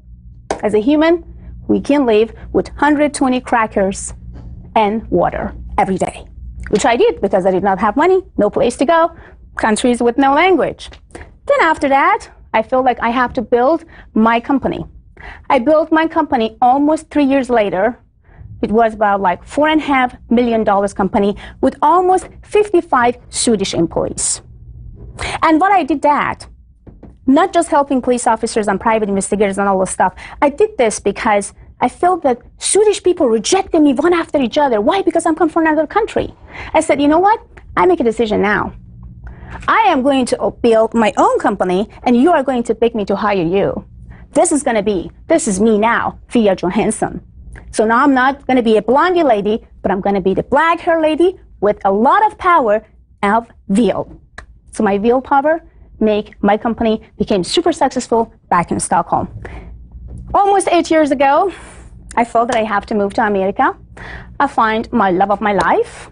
And when I come here, I felt, okay, you left your country the way that you love, basically after so many years, and now you want to just start from scratch. So I knew about 5 languages already, but my English was not good at all. So I couldn't barely speak English. I was like, okay, start it again, Miss Fia. Now this time, maybe English is much easier than and faster than Swedish.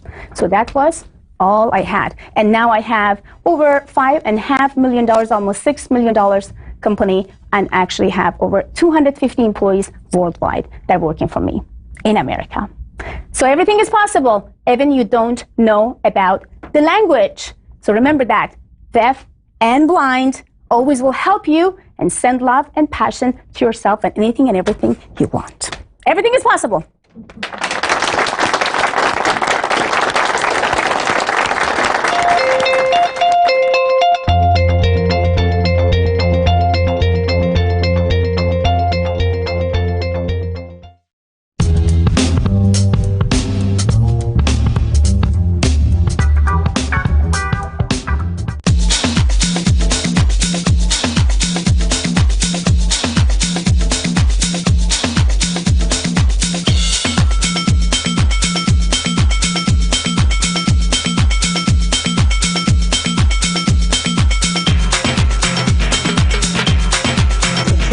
Naturally to me, I never decide for any of those messages. The only responsibility that I have is that I have to deliver the message. What was your reading like, Persian medium? Oh my god, I love her. So I actually had a moment with her when she was walking in. She came by our table for water, and it was just like, oh, that's how I felt. Are you gonna like come back for more? Oh yeah. You're not even leaving. It was all kind of things I kind of knew. I felt intuitively guided. It's nice to feel her tap into those deeper places and I guess reveal hidden places that I sense and feel, but have her kind of present them.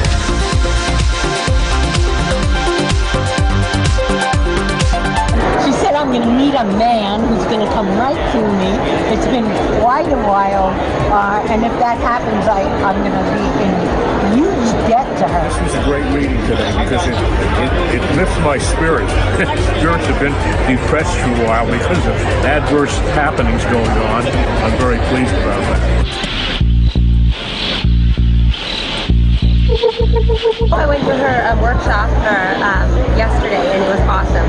Yes, and I got her book, so I'm excited about that. Well, this is the only reading I've done, and it's the only reading I would do, and it's because I just know that. She told me things that I already knew, and then she also told me things that I was surprised at. Like she could read me, like things I was in denial of. She was actually reading what I was in denial of. So it was wonderful. It really was. I didn't say a word. She just knew exactly how I felt about it. You know, she's absolutely right. So it's kind of like you have the answers inside somewhere, and she kind of validated what I was thinking.